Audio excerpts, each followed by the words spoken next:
കർത്താവിൻ്റെ തിരുനാമത്തിന് മഹത്വം ഉണ്ടാകട്ടെ. ദൈവകൃപയാൽ രാവിലെ സമയം എനിക്കിവിടെ കടന്നു വരുവാനും ഈ ശുശ്രൂഷയിൽ നിങ്ങളോടുകൂടെ പങ്കെടുക്കുവാനും അനുവദിച്ച ദൈവത്തെ ഞാൻ വാഴ്ത്തുന്നു. ഈ ശുശ്രൂഷ ക്രമപ്പെടുത്തുകയും അതിനുവേണ്ടി ദേവദാസന്മാരായ ഞങ്ങളെ ക്ഷണിക്കുകയും ചെയ്ത പാസ്റ്റർ സോളമൻ, അതുപോലെ അദ്ദേഹത്തോട് ചേർന്ന് നിന്ന് പ്രവർത്തിക്കുന്ന സഹോദരങ്ങൾ, അവർക്കെല്ലാം നന്ദി അറിയിക്കുകയും ചെയ്യുന്നു. കർത്താവിൻ്റെ ദാസൻ സോളമനെ സംബന്ധിച്ച് നിങ്ങളിൽ പലർക്കും അറിയാം എന്ന് ഞാൻ വിശ്വസിക്കുന്നു. അദ്ദേഹം സുവിശേഷ നിമിത്തം അറബിയുടെ ജയിലിൽ കഷ്ടമനുഭവിച്ച ഒരു സഹോദരനാണ്. സുവിശേഷം എന്താണെന്ന് അദ്ദേഹം മനസ്സിലാക്കിയിട്ടുള്ള ഒരാളാണ്. ഞാൻ പറയാൻ കാരണം, കുറേ ബഹളമുണ്ടാക്കുന്നതും ചില അനുഭൂതികൾ വ്യക്തമാക്കുന്നതും മാത്രമല്ല ക്രിസ്ത്യ ജീവിതം എന്ന് പറയുന്നത്. ക്രൈസ്തവ ചിന്തയിലെ ചിലരുടെ അറിവിന് വേണ്ടി ഞാൻ പറയുന്നതേ ഉള്ളൂ. ഉപദേശങ്ങളിൽ രണ്ട് ഭാഗങ്ങളുണ്ട്. ബൈബിൾ സെമിനാരികളിലും തിയോളജിക്കൽ കോളേജുകളിലൊക്കെ വിഷയങ്ങൾ പഠിപ്പിക്കുമ്പോൾ ആ രണ്ട് വിഷയങ്ങൾ പ്രത്യേകം എടുത്തു കാണിക്കുന്നുണ്ട്. ഒന്ന് അപ്പോളജറ്റിക്സ് എന്ന് പറയും. അപ്പോളജി എന്നുള്ള വാക്കിൻ്റെ അർത്ഥം അപേക്ഷിക്കുക എന്ന് മാത്രമല്ല, ന്യായവാദം ചെയ്യുക എന്ന് ഒരർത്ഥമുണ്ട്.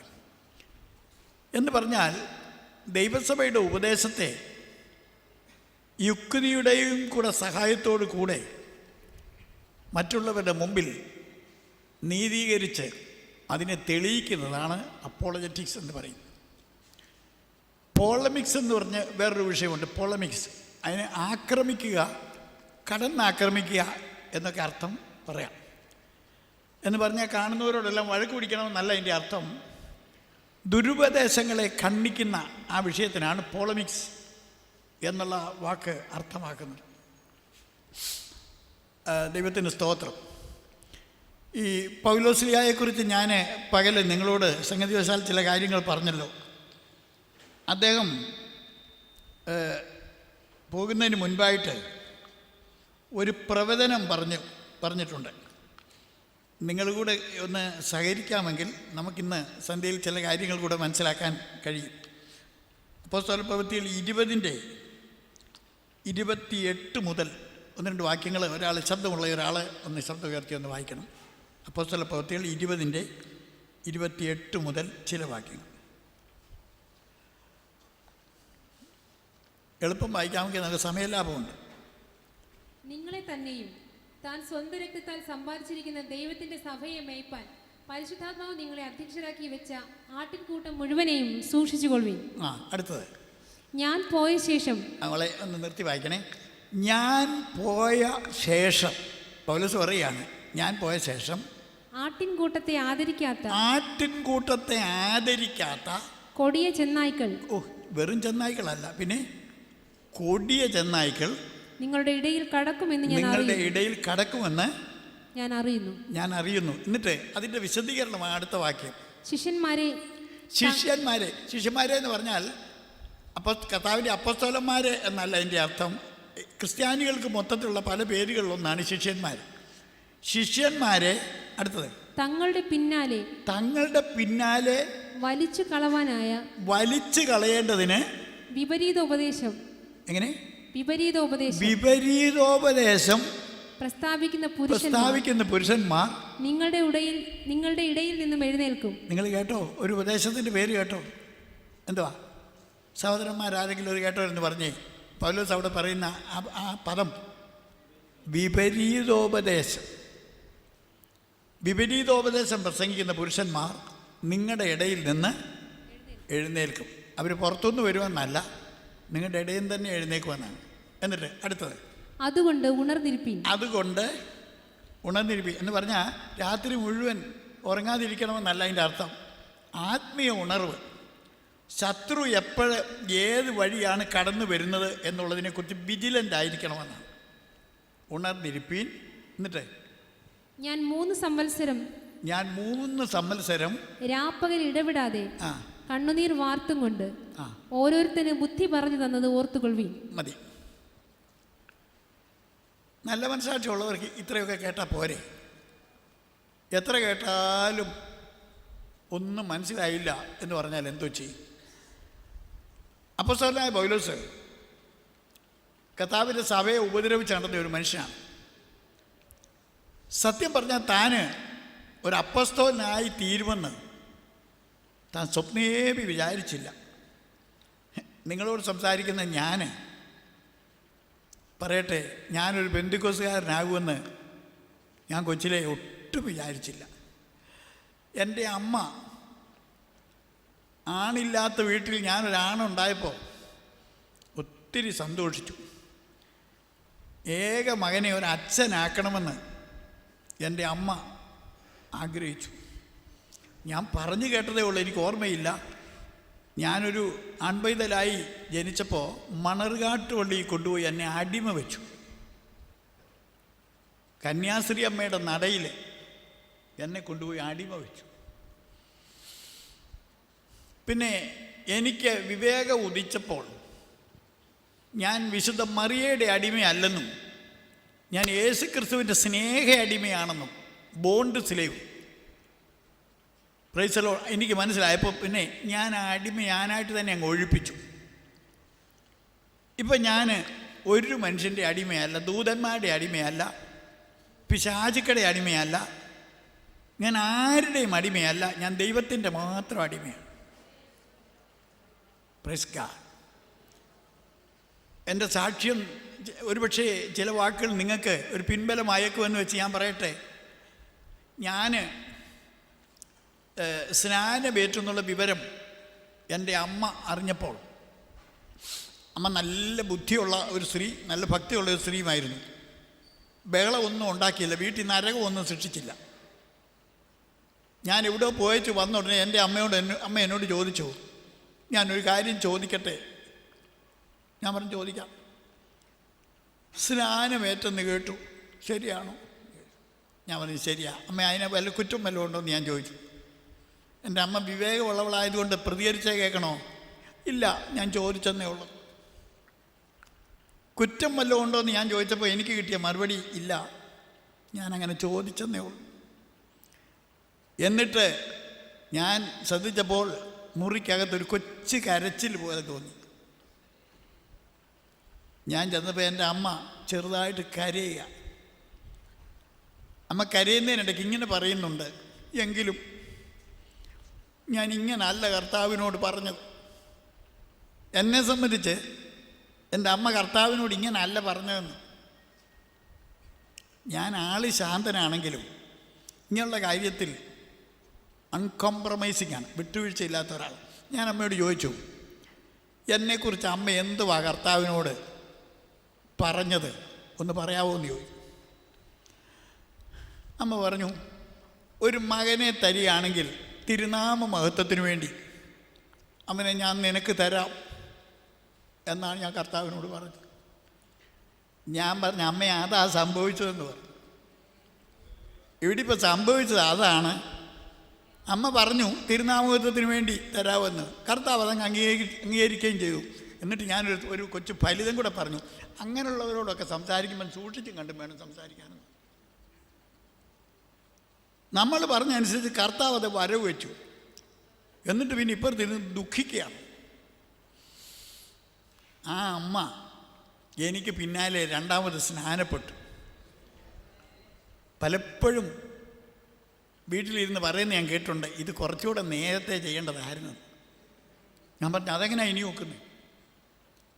ഇപ്പോഴെങ്കിലും സാധിച്ചല്ലോ എന്ന് പറഞ്ഞു. എൻ്റെ ഈ വചനങ്ങൾ കേട്ടുകൊണ്ടിരിക്കുന്ന ആളുകൾ പല നിലകളിലുള്ളവരായിരിക്കാം. അവർക്ക് വേണ്ടി ഒരു കാര്യം കൂടെ പറഞ്ഞ് ഞാൻ ആ ഭാഗം വിഡ്രോ ചെയ്യുന്നു. അമ്മ ഒരു ദിവസം എന്നോട് പറഞ്ഞു, കർത്താവിൻ്റെ കൽപ്പന അനുസരിച്ചതിലൊക്കെ എനിക്ക് സന്തോഷമുണ്ടെങ്കിലും എനിക്കൊരു ചെറിയ പേടി എൻ്റെ മനസ്സിൽ തോന്നുന്നുണ്ടെന്ന് പറഞ്ഞു. ഞാൻ പറഞ്ഞു, ഇത് നല്ല കൂത്താണല്ലോ, കർത്താവിൻ്റെ കൽപ്പന അനുസരിച്ച കാര്യത്തിൽ പേടിയോ? എന്തോ പേടി? കേൾക്കട്ടെ. പിന്നെ അമ്മ പറഞ്ഞു, ഈ ബാവാതിരുമേനിയും മെത്രാച്ചന്മാരും ഒക്കെ ശപിച്ചാൽ നമുക്ക് പറ്റുകയില്ലേ? സ്ത്രീ സഹജമായ ഒരു ബലഹീനത ഞാൻ പറയുമ്പോൾ സഹോദരിമാർ ക്ഷമിക്കണം. പ്രൈസല്ലോ. അതായത് സഭയുടെ ഉപദേശങ്ങൾക്കെതിരായിട്ട് പോയി സ്നാനപ്പെട്ടതിൻ്റെ പേരിൽ അവർ ശപിച്ചാൽ പറ്റത്തില്ലെന്ന് ഞാൻ അമ്മയ്ക്ക് കൊടുത്ത മറുപടി കേൾക്കണോ? അമ്മേ, അവർ ശപിച്ചാൽ നമുക്ക് പറ്റത്തില്ല. അമ്മ എന്നോട് ചോദിച്ചു എന്താ പറ്റത്തില്ലെന്ന് പറയാൻ കാരണം. ഞാൻ പറഞ്ഞവർ അനുഗ്രഹിച്ചിട്ട് പറ്റുന്നില്ലല്ലോ. അതതിൻ്റെ കാരണം. ശക്തിയുണ്ട് രണ്ട് വശത്തോട്ടും വേണം. കാതോലിക്ക ബാബ എന്നെ വിസ്തരിക്കുന്ന സമയത്ത് ഏലീശ പ്രവാചകൻ്റെ കുഴിമാടത്തിൽ ഒരു ഡെഡ് ബോഡി ഇട്ടപ്പോൾ അത് ചാടി എഴുന്നേറ്റ ഭാഗം വേദോസ്തത്തിൽ നിന്ന് എന്നെ തോൽപ്പിക്കാനായിട്ട് വായിപ്പിച്ചു. ഒരു വിസ്താര സഭയുടെ നടുവിലാണ്. ഏലീശായുടെ അസ്ഥിയിൽ തൊട്ടപ്പോൾ മരിച്ചവൻ ഉയർത്തെഴുന്നേറ്റ ഭാഗം വായിച്ചതിന് ശേഷം വിജയഘോഷത്തോടുകൂടി കാതോലിക്ക ബാബ, അന്നത്തെ കാതോലിക്ക ബാബ വലിയ പണ്ഡിതനും സുറിയാനി പണ്ഡിതനും വലിയ ഭക്തനും ഒക്കെയാണ്. അദ്ദേഹം എന്നോട് ചോദിച്ചു, വിശുദ്ധന്മാരുടെ ഖബറിന് ശക്തി ഉണ്ടോടോ, പറഞ്ഞേച്ച് പോയാൽ മതിയെന്ന് പറഞ്ഞു. ഞാനുടനെ ദൈവം തന്ന കൊച്ചു ബുദ്ധിക്ക് അനുസരിച്ച് ഒരു കാര്യം പറഞ്ഞു. ഖബറിന് ശക്തി ഉണ്ട് എന്നാണല്ലോ പറയുന്നത്. തീക്ക് ശക്തിയുണ്ട്, അതെപ്പോഴും ചൂടാണ്. ഐസിന് തണുപ്പുണ്ട്, അതെപ്പോഴും തണുപ്പാണ്. അതതിൻ്റെ സ്വഭാവമാണ്.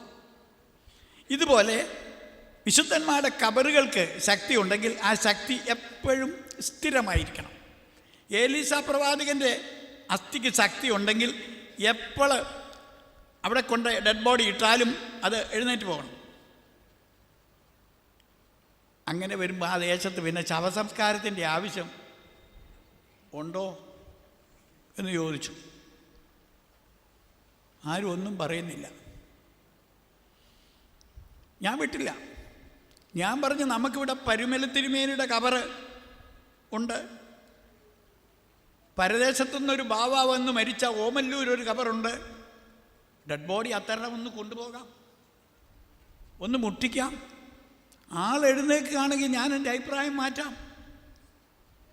ഇത്രയും പറഞ്ഞപ്പോൾ കാതോലിക്ക ബാബായ പരിസരം മുഴുവൻ മറന്നിട്ട് ഈ അല്പനായ എന്നോട് ചോദിച്ചാൽ കേൾക്കണോ, അതെങ്ങനെ പിന്നെ സംഭവിച്ചാടുമെന്ന്. ജഡ്ജി പ്രതിയോട് ചോദിക്കുക, തന്നെ എങ്ങനെയാണോ തൻ്റെ കേസ് വിധിക്കേണ്ടത്? ഇപ്പം നിങ്ങൾക്ക് ഏതാണ്ട് ചില കാര്യങ്ങളൊക്കെ മനസ്സിലായി അല്ലേ? ഞാൻ പറഞ്ഞു, അന്ന് ഞാൻ തിരുമേനി എന്നാണ് വിളിച്ചത്. എന്നെ കാനുവച്ചെന്ന് വിളിക്കുന്ന പോലെ ഉള്ളൂ. ഞാൻ തിരുമേനി എന്ന് വിളിച്ചാൽ അതിൻ്റെ അർത്ഥം അത്രയേ ഉള്ളൂ. ഞാൻ പറഞ്ഞു, അത് ഒറ്റപ്പെട്ട ഒരു അത്ഭുതമാണ്. ദൈവത്തിന് ഒറ്റപ്പെട്ട അത്ഭുതങ്ങൾ ചെയ്യാൻ കഴിയും. അത് ലോ അല്ല, അത് എക്സെപ്ഷനാണ്. വാക്കുകളുടെ അർത്ഥം പഠിച്ചവർക്കറിയാം. ലോ എന്ന് പറയുന്നത് സ്ഥിരമാണ്, എക്സെപ്ഷൻ എന്ന് പറയുന്നത് വല്ലപ്പോഴും സംഭവിക്കുന്നത്. കർത്താവിനെ എല്ലാവരും ഒന്ന് സ്തുതിച്ചേ. ഞാൻ എന്തെല്ലാം പോർക്കളം വീടുകളിൽ കൂടിയാണ് ഇന്ന് രാത്രി നിങ്ങളുടെ നടുവിൽ നിൽക്കുന്നതെന്നുള്ളത് ഒരുപക്ഷെ നിങ്ങൾക്ക് മനസ്സിലാക്കാൻ സാധ്യമല്ല. കൊച്ചിലെ എനിക്കും പേടിയായിരുന്നു. വല്ലവരും ഒക്കെ ശപിക്കുന്നു എന്ന് പറയുന്നത് എനിക്ക് ഭയങ്കര പേടിയായിരുന്നു. ഇപ്പം ഞാൻ അതൊരു ഫലിതമായിട്ട് എടുക്കാറുണ്ട്. ഈ ഇടയ്ക്ക് ഈ കൊച്ചു നുറുങ്ങ് ഫലിതങ്ങളൊക്കെ കേൾക്കാൻ ഇഷ്ടമുള്ളവർ കൈയൊന്ന് പൊക്കിക്കേ. വളിപ്പല്ല, കൊച്ചു തമാശകൾ. അത് വേണം കേട്ടോ. സെൻസ് ഓഫ് ഹ്യൂമർ വേണം. സെൻസ് ഓഫ് ഹ്യൂമർ ഇല്ലെങ്കിൽ നമ്മൾ ആത്മഹത്യ ചെയ്തു പോകും. ഒരിക്കലേ ഒരു വീട്ടിലൊരു കൊച്ചു മോനെ, അവനെന്നും പള്ളിയിൽ പോകണം എന്ന് പറഞ്ഞ് ഇങ്ങനെ ശാഠ്യമുണ്ട്. മോനെ കൊണ്ടുപോകാം, ഒരു ദിവസം അച്ഛനെ കാണിക്കാം, കുർബാന കാണിക്കാം എന്നൊക്കെ പറഞ്ഞ് വീട്ടുകാർ അതിന് അവധി വെച്ച് ഒരു ദിവസം അവനെ കൊണ്ടുപോയി. ഒരിടത്ത് നടന്ന കാര്യമാണ്. കൊണ്ടുപോയി കുർബാനയെല്ലാം കണ്ടു, പള്ളിയിലെ കർമ്മങ്ങളെല്ലാം കഴിഞ്ഞ് വീട്ടിൽ കൊണ്ടുവന്നു. ഈ കൊച്ചു മോനോട് ചോദിച്ചു, മോൻ അച്ഛനെ കണ്ടോ? കണ്ടു. അച്ഛൻ എന്തോ ചെയ്തു? അപ്പം ആ നിഷ്കളങ്ക ഹൃദയത്തിൽ നിന്ന് ആ കൊച്ചു പറഞ്ഞേക്കണോ, അച്ഛൻ എല്ലാവരെയും വിളിച്ച് പനിയുണ്ടോ എന്ന് നോക്കി വിട്ടു. കൈമുത്തിക്കുന്ന കാര്യമാണ്. പനിയുണ്ടോ എന്ന് നോക്കി വിട്ടു. ടെമ്പറേച്ചർ നോക്കി വിടുന്നതേ ഉള്ളൂ, ക്യൂറില്ല. ചികിത്സയില്ല, ടെമ്പറേച്ചർ നോക്കി നോക്കി വിടുക. ഇതാ ഇന്നത്തെ പട്ടത്വ സഭകൾക്കും ഒരു പരിധി കൂടെ കടന്ന് പറഞ്ഞാൽ മതങ്ങൾക്കും എല്ലാം സംഭവിച്ചിരിക്കുന്ന അപചയം ഇവിടെയാണ്. നിങ്ങൾക്ക് ഗ്രഹിക്കാൻ കഴിയുമെങ്കിൽ ഞാനൊരു കാര്യം നിങ്ങളോട് പറയാം. ദൈവം സഭയെയാണ് സൃഷ്ടിച്ചത്. മതം സാത്താൻ്റെ സഹായത്തോടുകൂടി മനുഷ്യനുണ്ടാക്കിയതാണ്. സഭയും മതവും രണ്ടാണെന്ന് നിങ്ങൾ ഇന്ന് മുതൽ മനസ്സിലാക്കുമെങ്കിൽ എൻ്റെ ഈ ദൗത്യം ജയിച്ചു. ഇന്ന് അനേകരും ധരിച്ചു വെച്ചിരിക്കുന്നത് മതവും സഭയും ഒന്നാണെന്ന്. Praise the Lord. കർത്താവ് ന്യായപ്രമാണം പശ്ചാത്തലമാക്കിക്കൊണ്ട് യഹൂദ സഭയാണ് സ്ഥാപിച്ചത്. ഇവിടെ നിങ്ങൾ എന്നെ ഒന്ന് ശ്രദ്ധിക്കണം. കർത്താവ് യഹൂദ സഭയാണ് അത് സ്ഥാപിച്ചത്. എന്നാൽ സാത്താൻ ഇടപെട്ട് അതിനെ യഹൂദ മതമാക്കി മാറ്റി. Praise God, hallelujah. അങ്ങനെ മതമായി മാറിയ ആ കൂട്ടത്തിൽ മുൻപോട്ട് വന്ന ചില സംഘങ്ങളാണ് പരീശന്മാർ. ദൈവത്തിൻ്റെ ആലോചന പ്രകാരമൊന്നും ഉണ്ടായവരല്ല പരീശന്മാർ. എന്ന് പറഞ്ഞാൽ അവർ അങ്കി വലുതാക്കി, തൊങ്ങൽ വലുതാക്കി, മറ്റുള്ളവരുടെ മുമ്പിൽ വെച്ച് തന്നെ തങ്ങൾക്ക് വ്യത്യാസമുണ്ടെന്ന് ഒക്കെ വരുത്തി. ഈ ഇന്നത്തെ പൗരോഹിത്യ തന്ത്രത്തിൻ്റെ ഒരു ചെറിയ മുൻകുറി പോലെ എനിക്ക് തോന്നുന്നു. ബൈ ദ വേ, ഈ പരീശന്മാരെക്കുറിച്ച് ഒരു നല്ല ഫലിതമുണ്ട്. പരീശന്മാർ വലിയ ഭക്തന്മാരാണെന്ന് കാണിക്കാൻ വേണ്ടി 4 കൂടിയ കവലയിലൊക്കെ നിന്നേ പ്രസംഗിക്കുള്ളൂ. അവർ പ്രാർത്ഥിക്കുള്ളൂ. രഹസ്യ പ്രാർത്ഥന എന്ന് പറയുന്നത് പരീശന്മാർക്ക് അറിയത്തില്ല. അവർ ക്രോസ് റോഡുകളിൽ 4 കവലകളിൽ നിന്നാണ് പ്രാർത്ഥിക്കുന്നത്. പ്രാർത്ഥിക്കുമ്പോൾ അവർ പറയുന്നത് എന്നാണെന്നറിയോ? കർത്താവേ, നീതികെട്ടവർ എന്നൊക്കെ പറഞ്ഞ് പാപികളുടെ ഒരു ലിസ്റ്റ് ഒക്കെ പറഞ്ഞേച്ച് അതിൻ്റെ അടുക്കൽ വല്ല പാവപ്പെട്ട ചുങ്കക്കാരോ വല്ലതും നിൽപ്പുണ്ടെങ്കിൽ അവരെ ചൂണ്ടിക്കൊണ്ട് ഈ ചുങ്കക്കാരനെ പോലെയും ഞാൻ അല്ലാത്തതിനാൽ ഞാൻ നിന്നെ സ്തുതിക്കുന്നു. കണ്ടോ, പ്രാർത്ഥനയ്ക്കിടയിൽ തന്നെ പാവപ്പെട്ടവനിട്ട് ഒരു കുത്തു കൊടുത്തു. എന്നിട്ട് പിന്നെ പറഞ്ഞത് നേടുന്നതിലൊക്കെ പതാരം കൊടുക്കുന്നു, എല്ലാ കാര്യങ്ങളിലും ടൈത്ത് കൊടുക്കുന്നു. അത് വിളിച്ചു പറഞ്ഞു. ഒരു പുസ്തകത്തിൽ എവിടെ ഞാൻ വായിച്ചായിട്ട് ഓർക്കുന്നുണ്ട്, ഈ പരീശന്മാരെ, സപ്പോസ് നമ്മൾ ഇന്ന് ഒരു പരീശനെ കണ്ടെന്ന് ഇരിക്കട്ടെ. പരീശനെ കണ്ട ഉടനെ പരീശൻ ഇടപെടുന്നത് ഇങ്ങനെ നമ്മളോട് ചോദിക്കും, പരീശനെക്കുറിച്ച് തന്നെ ചോദിക്കും, എന്നെ കണ്ടിട്ട് ഒരു ക്ഷീണം പോലെ തോന്നുന്നുണ്ടോ? പരീശനെക്കുറിച്ച് തന്നെ ചോദിക്കും, എന്നെ ഇന്നാൾ കണ്ടതിന് ശേഷം ഇന്ന് നമ്മൾ കാണുന്നില്ലേ, എന്നെ കണ്ടിട്ട് ഒരു ക്ഷീണം തോന്നുന്നുണ്ടോ? ആ, ഒരു ചെറിയ ക്ഷീണം പോലെ തോന്നുന്നുണ്ട്. ഉപവാസമായിരുന്നു. എന്താ ഉപവാസമായിരുന്നു എന്നുള്ളത് എങ്ങനെയെങ്കിലും ഒന്ന് അവതരിപ്പിക്കണം. അതിന് താനായിട്ട് തന്നെ ഒരു റോഡ് വെട്ടുക. ഇതാ പരീശന്മാരുടെ ടെക്നിക്ക്. പിന്നെ പരീശന്മാരെ കുറിച്ച് ഒരു കാര്യം കൂടെ പറയാം. പരീശന്മാർ പലസ്തീൻ നാട്ടിലെ വിളവെടുപ്പ് കഴിഞ്ഞാൽ, നമ്മുടെ ഇവിടുത്തെ വിളവുകളെക്കാൾ വ്യത്യസ്തമാണല്ലോ അവിടെ പലസ്തീൻ നാട്ടിലെ ചതകുപ്പ, ജീരകം, മഞ്ഞൾ, കടുക്, ഇതൊക്കെയാണ് അവിടുത്തെ വിളവുകൾ. അപ്പോൾ കടുക് കൃഷി കഴിഞ്ഞാൽ പിന്നെ കുറച്ച് ദിവസത്തേക്ക് പരീശനെയും ഭാര്യയും പിള്ളേരെയും ഒക്കെ പുറത്ത് കാണുകയില്ല. ഇങ്ങനെ ഒരു പറച്ചിലുണ്ട്. എന്താ വിവരമെന്നറിയാനായിട്ട് കയറി ചെന്നപ്പോൾ ഉണ്ടല്ലോ, കടുക് എണ്ണുക. കടുക് എണ്ണിയിട്ട് അതിൻ്റെ ടൈത്ത് വേർതിരിക്കുക. ഇവിടെ ഭയങ്കരന്മാർ. ദൈവത്തിന് സ്തോത്രം. ഇങ്ങനെയുള്ള കപടഭക്തിയാണ് ഈ പരീശമതം എന്ന് പറയുന്നത്. അപ്പോസ്തലനായ പൗലോസ് ഒരു പരീശ കുടുംബത്തിൽ ജനിച്ചവനായിരുന്നിട്ടും ദൈവം അവനെ അത്ഭുതകരമായി രക്ഷിച്ചല്ലോ എന്നോർത്ത് ഞാൻ എൻ്റെ ദൈവത്തെ സ്തുതിക്കുന്നു. ദൈവത്തിന് സ്തോത്രമുണ്ടാകട്ടെ. അതുകൊണ്ട് ഞാൻ ഇന്ന് സന്ധ്യയിലെ ഇപ്പം നിങ്ങളോടുകൂടെ ഈ ഒരു ടൈം കൂടിയാണല്ലോ എനിക്ക് അനുവദിച്ചിരിക്കുന്നത്. എൻ്റെ ഒരു വലിയ ആത്മീയ സ്നേഹിതനാണ് PT തോമസ് സാറ്. അദ്ദേഹം വരുമ്പോൾ കൂടുതൽ വിവരങ്ങൾ നിങ്ങളോട് പറയും. ഞങ്ങൾ എല്ലാം കൂടെ യോജിച്ച് ഒരു CD ഇറക്കിയിട്ടുണ്ട്. അതിവിടെ വന്നിട്ടുണ്ടോ സോളമൻ ഭാഷേ? ഇതെവിടെ ഇല്ലല്ലേ? അതായത് ഉപദേശ വിഷയങ്ങൾ കൈകാര്യം ചെയ്തുകൊണ്ട് മുഖ്യമായി ഞങ്ങൾ തമ്മിൽ ചേർന്ന് അങ്ങനെ ഒരു കാര്യം ചെയ്തിട്ടുണ്ട്. അത് നിങ്ങളതിന് അദ്ദേഹത്തോട് ചോദിക്കണം, കൂടുതൽ വിവരങ്ങൾ പറയും. ഈ പരീശത്വം പഴയ നിയമത്തിൽ വിഷം കലർത്തിയതുപോലെ തന്നെ പുതിയ നിയമത്തിലേക്കും ഇത് വ്യാപിച്ചു. ഇതാണ് ആത്മാവിൽ പൗലോസ് പ്രവചിച്ചത്. ഞാൻ പോയ ശേഷം വിപരീതോപദേശം പ്രസംഗിക്കുന്ന പുരുഷന്മാർ നിങ്ങളുടെ ഇടയിൽ നിന്ന് എഴുന്നേൽക്കും. അവർ ശിഷ്യന്മാരെ തങ്ങളുടെ പിന്നാലെ വലിച്ചു കളയും. ഞാൻ ഇടയ്ക്ക് ഒരു പ്രാവശ്യം കൂടെ പറയാം. ആർക്കോ ഒരു തെറ്റിദ്ധാരണ ഉള്ളതുപോലെ എനിക്ക് തോന്നുന്നു. എൻ്റെ പേര് കാനമച്ചൻ എന്ന് വെച്ചത് ഞാൻ ബഹുമാനത്തിന് വേണ്ടി ഒന്നും വെച്ചതല്ല, എന്നെ തിരിച്ചറിയാനായിട്ട്. അങ്ങനെ സഹോദരന്മാരെല്ലാം കൂടെ വെച്ചെന്നേ ഉള്ളൂ. അവരോട് ഞാൻ പറഞ്ഞിട്ടുണ്ട് എൻ്റെ പേര് PI എബ്രഹാം എന്ന് വെച്ചാൽ മതി. അങ്ങനെ മാത്രം പറഞ്ഞാൽ ആളുകൾക്ക് എന്നെ മനസ്സിലാകുകയില്ല. അതുകൊണ്ട് എന്നെ അച്ഛനെന്ന് പറയുന്നത് ബഹുമാനത്തിന് വേണ്ടിയല്ല, തിരിച്ചറിയുന്നതിന് വേണ്ടി അങ്ങനെ വെച്ചെന്നേ ഉള്ളൂ. അതിന് വേദപുസ്തകത്തിൽ ഞാൻ ഒരു തെളിവ് പറയാം. വൈദ്യനായ പ്രിയ ലൂക്കോസ് നിങ്ങൾക്ക് വന്ദനം ചൊല്ലും എന്ന് പറയുമ്പം വൈദ്യനായ ലൂക്കോസ് മരുന്ന് വെട്ടിയും കൊണ്ട് അതിലെ നടത്തുന്നതാണോ അതിൻ്റെ അർത്ഥം? അവൻ ഒരിക്കൽ വൈദ്യനായിരുന്നു. ഞാൻ ഒരിക്കലൊരു കൺവെൻഷൻ പ്രസംഗിക്കാനായിട്ട് നാട്ടിൻപുറത്ത് ഇങ്ങനെ പോയപ്പം സമുദായക്കാരെല്ലാം കൂടെ കൂടി വലിയ ബഹളം ഉണ്ടാക്കി കാനമച്ചൻ എന്നുള്ളത് പിൻവലിക്കണമെന്നൊക്കെ പറഞ്ഞു.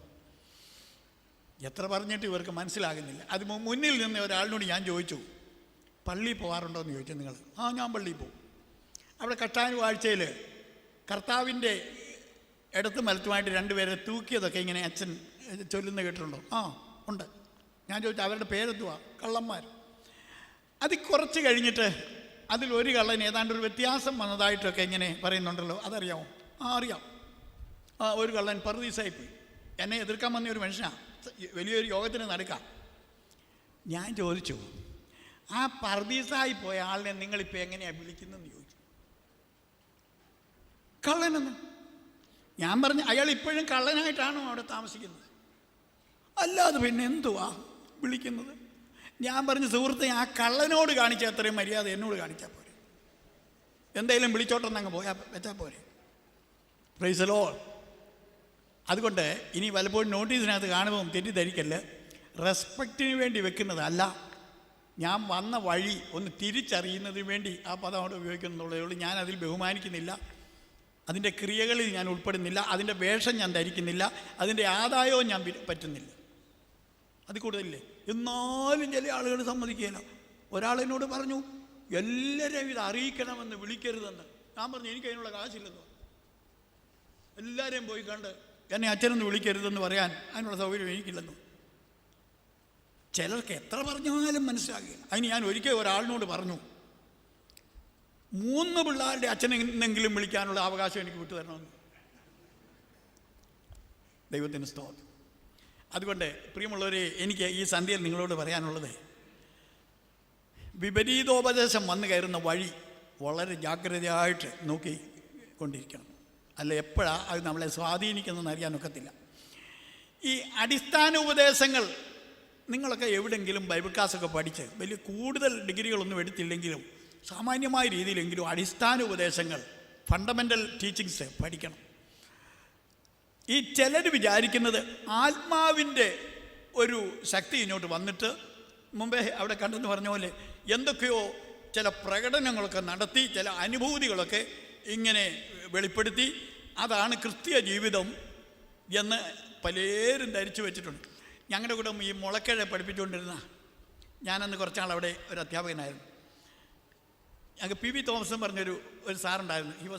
സൈമൺ സാറിൻ്റെ ഒരു ശിഷ്യനൊക്കെ ആയിരുന്നു അദ്ദേഹം. നല്ല ഭക്തനായ ഒരു മനുഷ്യനാണ്. അദ്ദേഹത്തിന് വലിയ പ്രകടനങ്ങളൊന്നും ഇല്ലാത്തതിന് അന്ന് അവിടെ പഠിച്ചുകൊണ്ടിരുന്ന ചില കുട്ടികൾ പറഞ്ഞു, PV തോമസ് സാറിന് അഭിഷേകമില്ലെന്ന് പറഞ്ഞു. അദ്ദേഹത്തിന് അത് സങ്കടം തോന്നി. അദ്ദേഹം ഉടനെ ഒരു കാര്യം പറഞ്ഞു, എടാ മക്കളെ, ആയുർവേദ വൈദ്യന്മാർ കഷായം തിളപ്പിക്കുന്നത് കണ്ടിട്ടുണ്ടോ എന്ന് ചോദിച്ചു. ഇല്ല. എന്നാൽ ഒന്ന് പോയി കാണണം.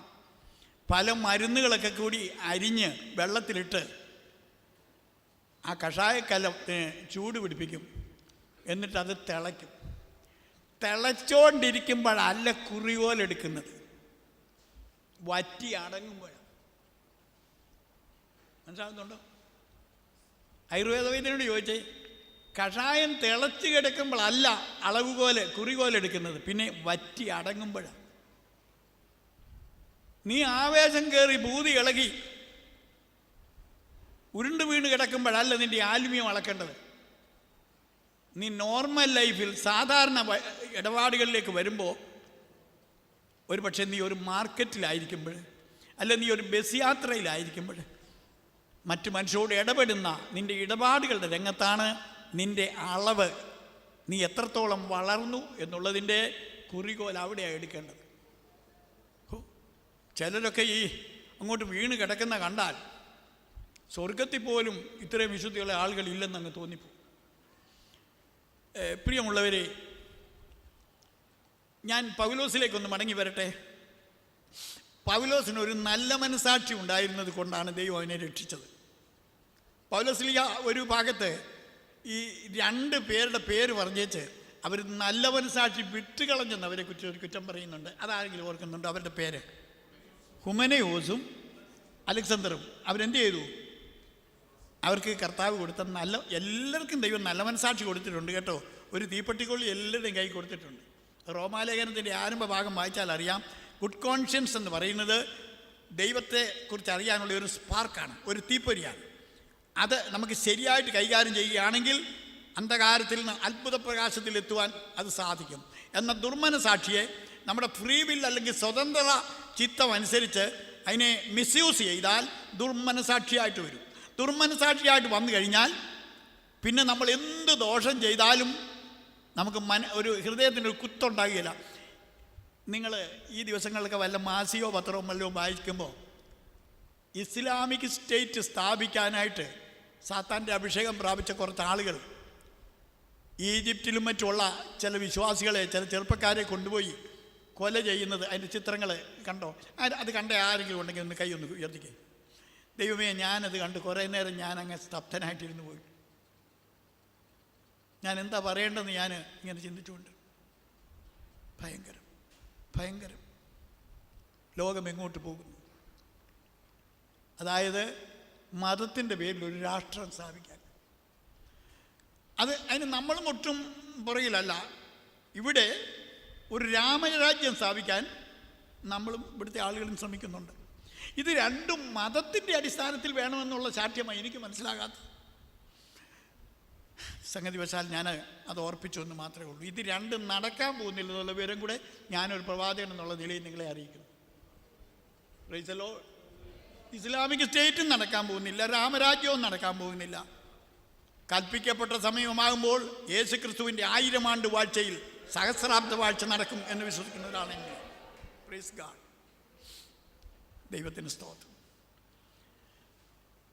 ഞാൻ പൗലോസിലേക്ക് വരട്ടെ. എനിക്ക് ഒത്തിരി കാര്യങ്ങൾ പറയണമെന്ന് ആഗ്രഹം ഉണ്ടായിരുന്നു, സമയം ഇങ്ങനെ ഓടിക്കൊണ്ടിരിക്കും. പൗലോസ് സ്വർഗത്തിൻ്റെ തീക്ഷ്ണമായ പ്രകാശം തൻ്റെ കണ്ണിൽ അടിച്ചിട്ട് കണ്ണ് കാണാൻ വയ്യാത്തവനായിട്ട് കൂടെ നടക്കുന്ന ഒരു കൈക്ക് പിടിച്ച് അവനെ കൊണ്ടുപോയി. അവന് നേർവീതി എന്ന് പറയുന്ന തെരുവിൽ യൂദ എന്ന് പറയുന്ന ഒരു ഭക്തൻ്റെ വീട്ടിൽ താമസിച്ചു. എന്നിട്ട് അവിടെ അടുത്തുള്ള അനന്യാസ് എന്ന് പറയുന്ന ഒരു ശിഷ്യൻ, പാസ്റ്റർമാരൊന്നും കോപിക്കല്ലേ, പുള്ളി ഈ അനന്യാസ് ഒരു പാസ്റ്റർ പോലും അല്ലായിരുന്നു. he was only a layman, വെറും ഒരു ശിഷ്യനാണ്. അതുപോലെ തന്നെ നിങ്ങൾ കേട്ടിട്ടുണ്ടോ അപ്രേം എന്ന് പറഞ്ഞ ഒരാളിനെ കേട്ടു. അപ്രേം എന്ന് പറഞ്ഞാൽ ഇപ്പോൾ ഈ പൈലൊക്കെ പറഞ്ഞ് നടക്കുന്ന ഒരു വിതറാജുണ്ട്, അങ്ങനത്തെ കാര്യമല്ലേ. മാർ അപ്രേം 4-ാം നൂറ്റാണ്ടിൽ ജീവിച്ചിരുന്ന ഒരു മനുഷ്യൻ. അദ്ദേഹത്തിൻ്റെ ജീവചരിത്രമൊക്കെ എൻ്റെ കയ്യിലുണ്ട്. നല്ലൊരു ജീവചരിത്രം. അദ്ദേഹത്തിൻ്റെ കാലത്താണ് സഭ വേഷങ്ങൾ അണിയുന്ന ഒരു മതമായിട്ട് മാറിയത്. നിക്കിയ സുനഗോദോസിൻ്റെ കാലഘട്ടത്തിൽ ജീവിച്ചിരുന്ന ഒരാളായിരുന്നു. അദ്ദേഹത്തിൻ്റെ ഗീതങ്ങളൊക്കെ എനിക്ക് വലിയ ഇഷ്ടമാണ്. എനിക്ക് സുറിയാനി അറിയാവുന്നതുകൊണ്ട് ഞാൻ ആ സുറിയാനി ഗീതങ്ങളൊക്കെ ചിലപ്പോൾ ഇങ്ങനെ തന്നെത്താൻ ചൊല്ലി ഇങ്ങനെ സന്തോഷിക്കാറുണ്ട്. അത് മലയാളത്തിൽ ഞങ്ങൾക്കുള്ള കർത്താവേ ഞാനിക നിദ്രയൊഴിഞ്ഞിട്ടേ ഉണർവോടെ നിൻ തിരുമുമ്പിൽ നിൽപ്പാൻ എനിക്ക് നീ നൽകണമേ. വീണ്ടും ഞാൻ ഉറങ്ങുന്നാകിൽ എനിക്കുള്ള എൻ്റെ ഉറക്കം കർത്താവേ നിൻ തിരുമുമ്പിൽ ദോഷം കൂടാതാകണമേ. എത്ര നല്ല വാക്ക്. അനന്യാസ് എന്നൊരു ശിഷ്യൻ, സ്കോളറൊന്നും അല്ലായിരുന്നു, പണ്ഡിതനൊന്നും അല്ലായിരുന്നു, ഒരു നല്ല ഭക്തനെ. ഒരു ദിവസം കർത്താവ് അവന് വെളിപ്പെട്ടു. അനന്യാസെ എന്ന് വിളിച്ചു. വിളിക്കുന്നതിന് മുമ്പ് എന്തോന്ന് വിളി കേട്ടു. നീ എഴുന്നേറ്റ് യൂദയുടെ വീട്ടിൽ ചെന്ന് ശൗൽ എന്ന് പേരുള്ള ഒരുത്തനെ അന്വേഷിക്കുക, അവൻ പ്രാർത്ഥിക്കുന്നു. നിങ്ങൾ കേൾക്കണേ, അനന്യാസിനെ അങ്ങോട്ട് അയക്കുമ്പോൾ ശൗല് ആ സമയത്ത് ചെയ്തുകൊണ്ടിരിക്കുന്ന പ്രവൃത്തി പ്രാർത്ഥിക്കുന്നു എന്നാണ്. എന്ത് നല്ലൊരു സിംറ്റമാകട്ടോ. ഉടനെ അനന്യാസ് പറഞ്ഞു, അയ്യോ എൻ്റെ കർത്താവേ, എന്നെ അങ്ങോട്ട് അയക്കല്ലേ, അയാൾ ഒത്തിരി ഉപദ്രവം ചെയ്യുന്നവനാണ്, ശിഷ്യന്മാരെ ഉപദ്രവിച്ചൊക്കെ എനിക്കറിയാമേ. കർത്താവ് ഉടനെ പറഞ്ഞെന്നറിയാം, നീ പോകാം, നീ പോവും, ഞാൻ പറയുന്ന പോലെ ചെയ്യാൻ പറഞ്ഞു. എന്നിട്ട് നിങ്ങളെ ഭാഗം വായിച്ചിട്ടുള്ളവർക്കറിയാം, അനന്യാസ് വലിയ ഈ ഞങ്ങളൊക്കെ തർക്കിക്കുന്ന പോലെ ഞങ്ങൾക്ക് വേണ്ടി വന്നാൽ ഇച്ചിരി ഈ ആർഗ്യുമെൻറ്റ്സൊക്കെ നടത്തുന്നതായിരിക്കും. പുള്ളിക്കാവൊന്നും അറിയത്തില്ല. പുള്ളി അങ്ങോട്ട് ചെന്ന് ഈ ശൗലിന് വഴിയിൽ വെച്ച് ദമസ്കോസ് റോഡിൽ വെച്ചുണ്ടായ ആ വെളിപ്പാടും അനുഭവങ്ങളൊക്കെ ഒന്ന് ചുരുക്കി പറഞ്ഞതിന് ശേഷം, അതെല്ലാം ഒന്ന് കേട്ടതിന് ശേഷം, ഈ അനന്യാസ് ശൗലിനോട് പറഞ്ഞ ഒരു കാര്യം, ഇതൊത്തിരി സമയമെടുത്തുള്ള ഒരു ബൈബിൾ സ്റ്റഡി ആയിരുന്നെങ്കിൽ നമുക്ക് വേണമെങ്കിൽ അതിനു വേണ്ടിയൊക്കെ സമയമെടുക്കാമായിരുന്നു. ഈ ശൗലിനോട് അനന്യാസ് പറഞ്ഞ ഒരു വാക്യം ഇതാണ്: ശൗലേ സഹോദര, ഇനി എന്തിനാ താമസിക്കുന്നത് എന്തിനാണെന്ന്, ഡിലേ ചെയ്യുന്നത് എന്തിനാണെന്ന്, എഴുന്നേറ്റ് സ്നാനമേൽക്കുക എന്ന് പറഞ്ഞു. നമ്മുടെ ഇടയിൽ തന്നെ ഉണ്ട് നല്ല പങ്കാളികൾ രക്ഷിക്കപ്പെട്ടാൽ മതി, കൃപാവരങ്ങൾ മതി, ഉപദേശങ്ങൾക്കെന്ന വലിയ സ്ഥാനമൊന്നും കൊടുക്കേണ്ട കാര്യമില്ല എന്ന് പറയുന്ന ആളുകളുണ്ട്.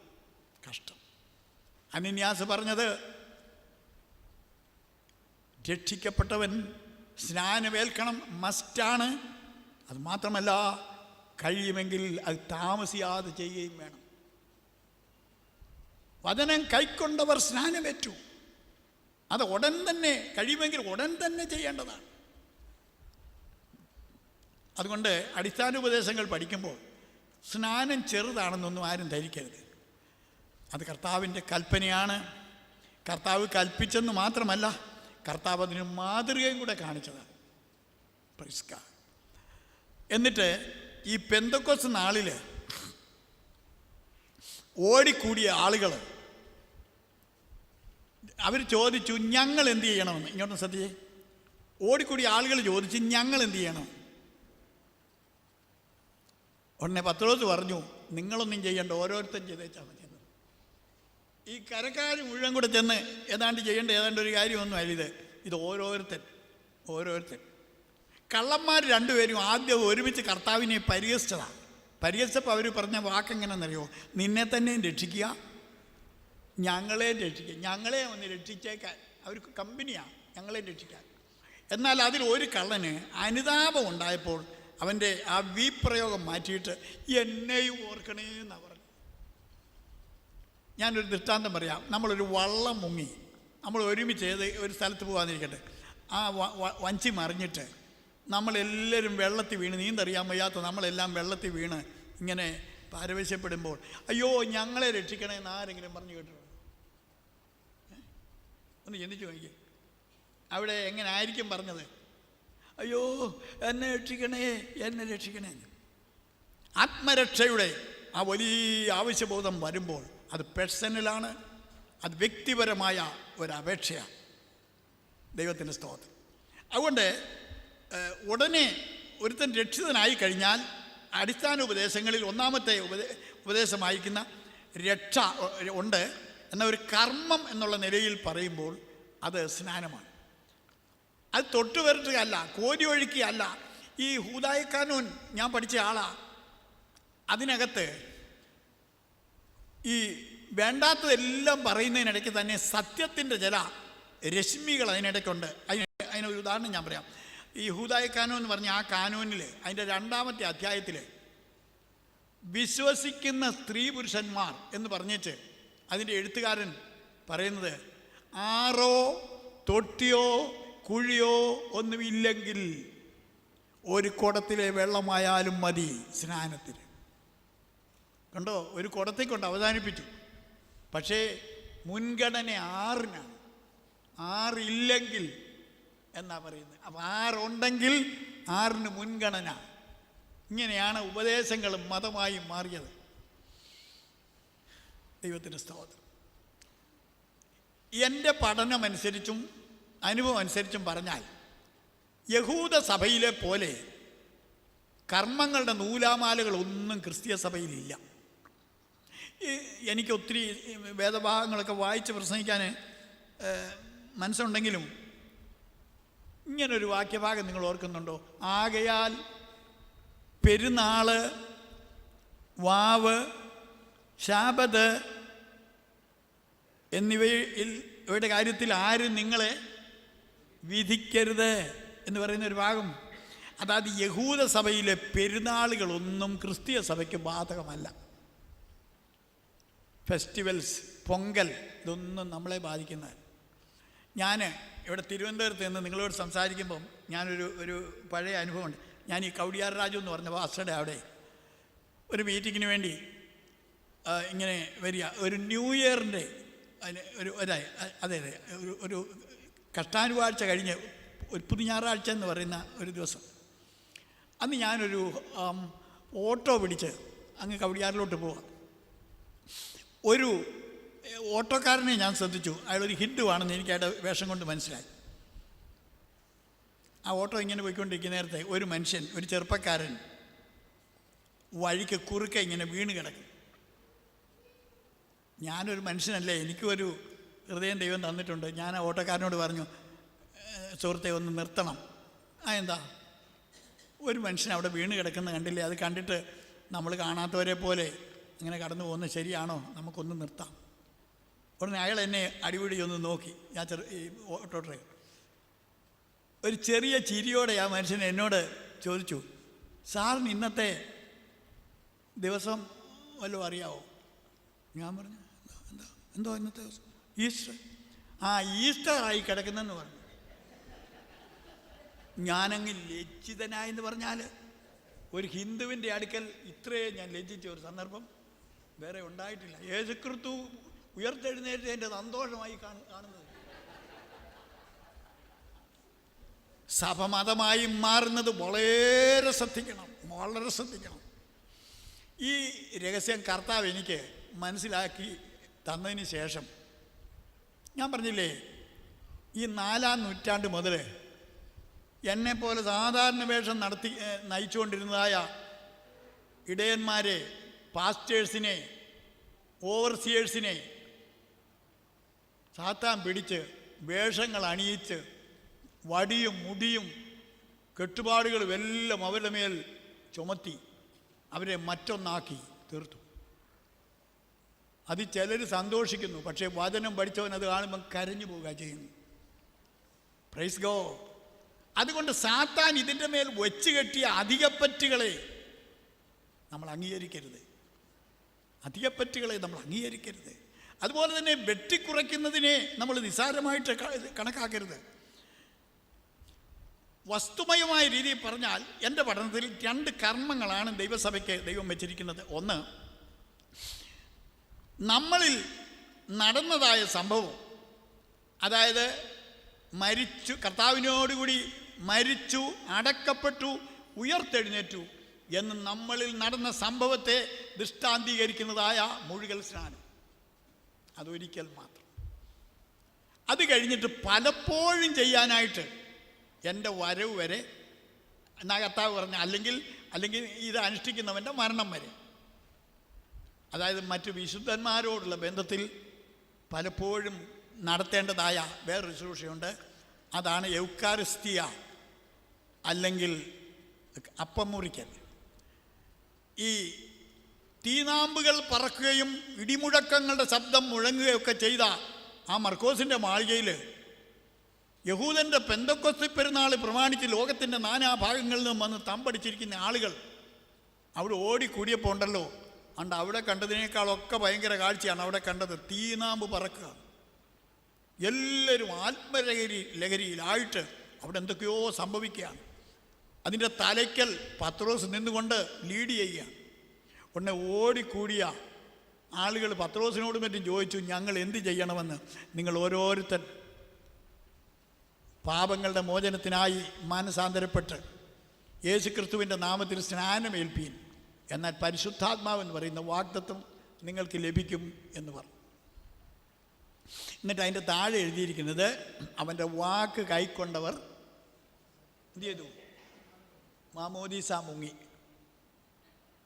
അവർ ഒരു സിസ്റ്റം ഓഫ് ലൈഫിനോട് ചേർന്നു. ഞാൻ ആ വാക്ക് ബോധപൂർവ്വം പറയുന്നത്. അവിടെ ബഹളമുണ്ടാക്കിയച്ച് അവർ വീട്ടിൽ പോയി നല്ല എഴുതിയിരിക്കുന്നത്, അവരൊരു സിസ്റ്റം, നിലനിൽക്കുന്നതായിട്ടുള്ള ഒരു വ്യവസ്ഥയോട് ചേർന്നു. അവർ അപ്പോസ്തലന്മാരുടെ ഉപദേശം കേട്ടും പിന്നെ കൂട്ടായ്മ ആചരിച്ചും അപ്പം നുറുക്കിയും പ്രാർത്ഥന കഴിച്ചും പോയി എന്നല്ല, പോന്നു. അതൊരു തുടരുന്ന ഒരു ക്രിയാപദമാണ്. അതുകൊണ്ട് ദൈവമക്കളൊരു കാര്യം ചെയ്യണം. നമുക്ക് ചില അനുഭൂതികളോ അനുഭവങ്ങളോ ഒക്കെ ചിലപ്പോൾ കിട്ടിയെന്ന് വരും. പക്ഷേ അതിൽ മാത്രം നമ്മൾ ആശ്രയിച്ചിരുന്നാൽ നമ്മൾ പരാജയപ്പെടും. നമ്മൾ ഈ സിസ്റ്റത്തിലേക്ക് വരണം, സഭയുടെ വ്യവസ്ഥയിലേക്ക് വരണം.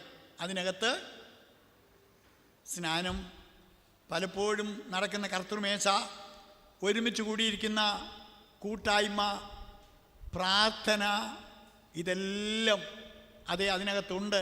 അങ്ങനെ ഒരു സിസ്റ്റത്തോട് ചേർന്ന് മുന്നോട്ട് പോകാതെ തനിയെ ആർക്കും പിടിച്ചു നിൽക്കാൻ സാധ്യമല്ല. ദൈവത്തിന് സ്തോത്രം.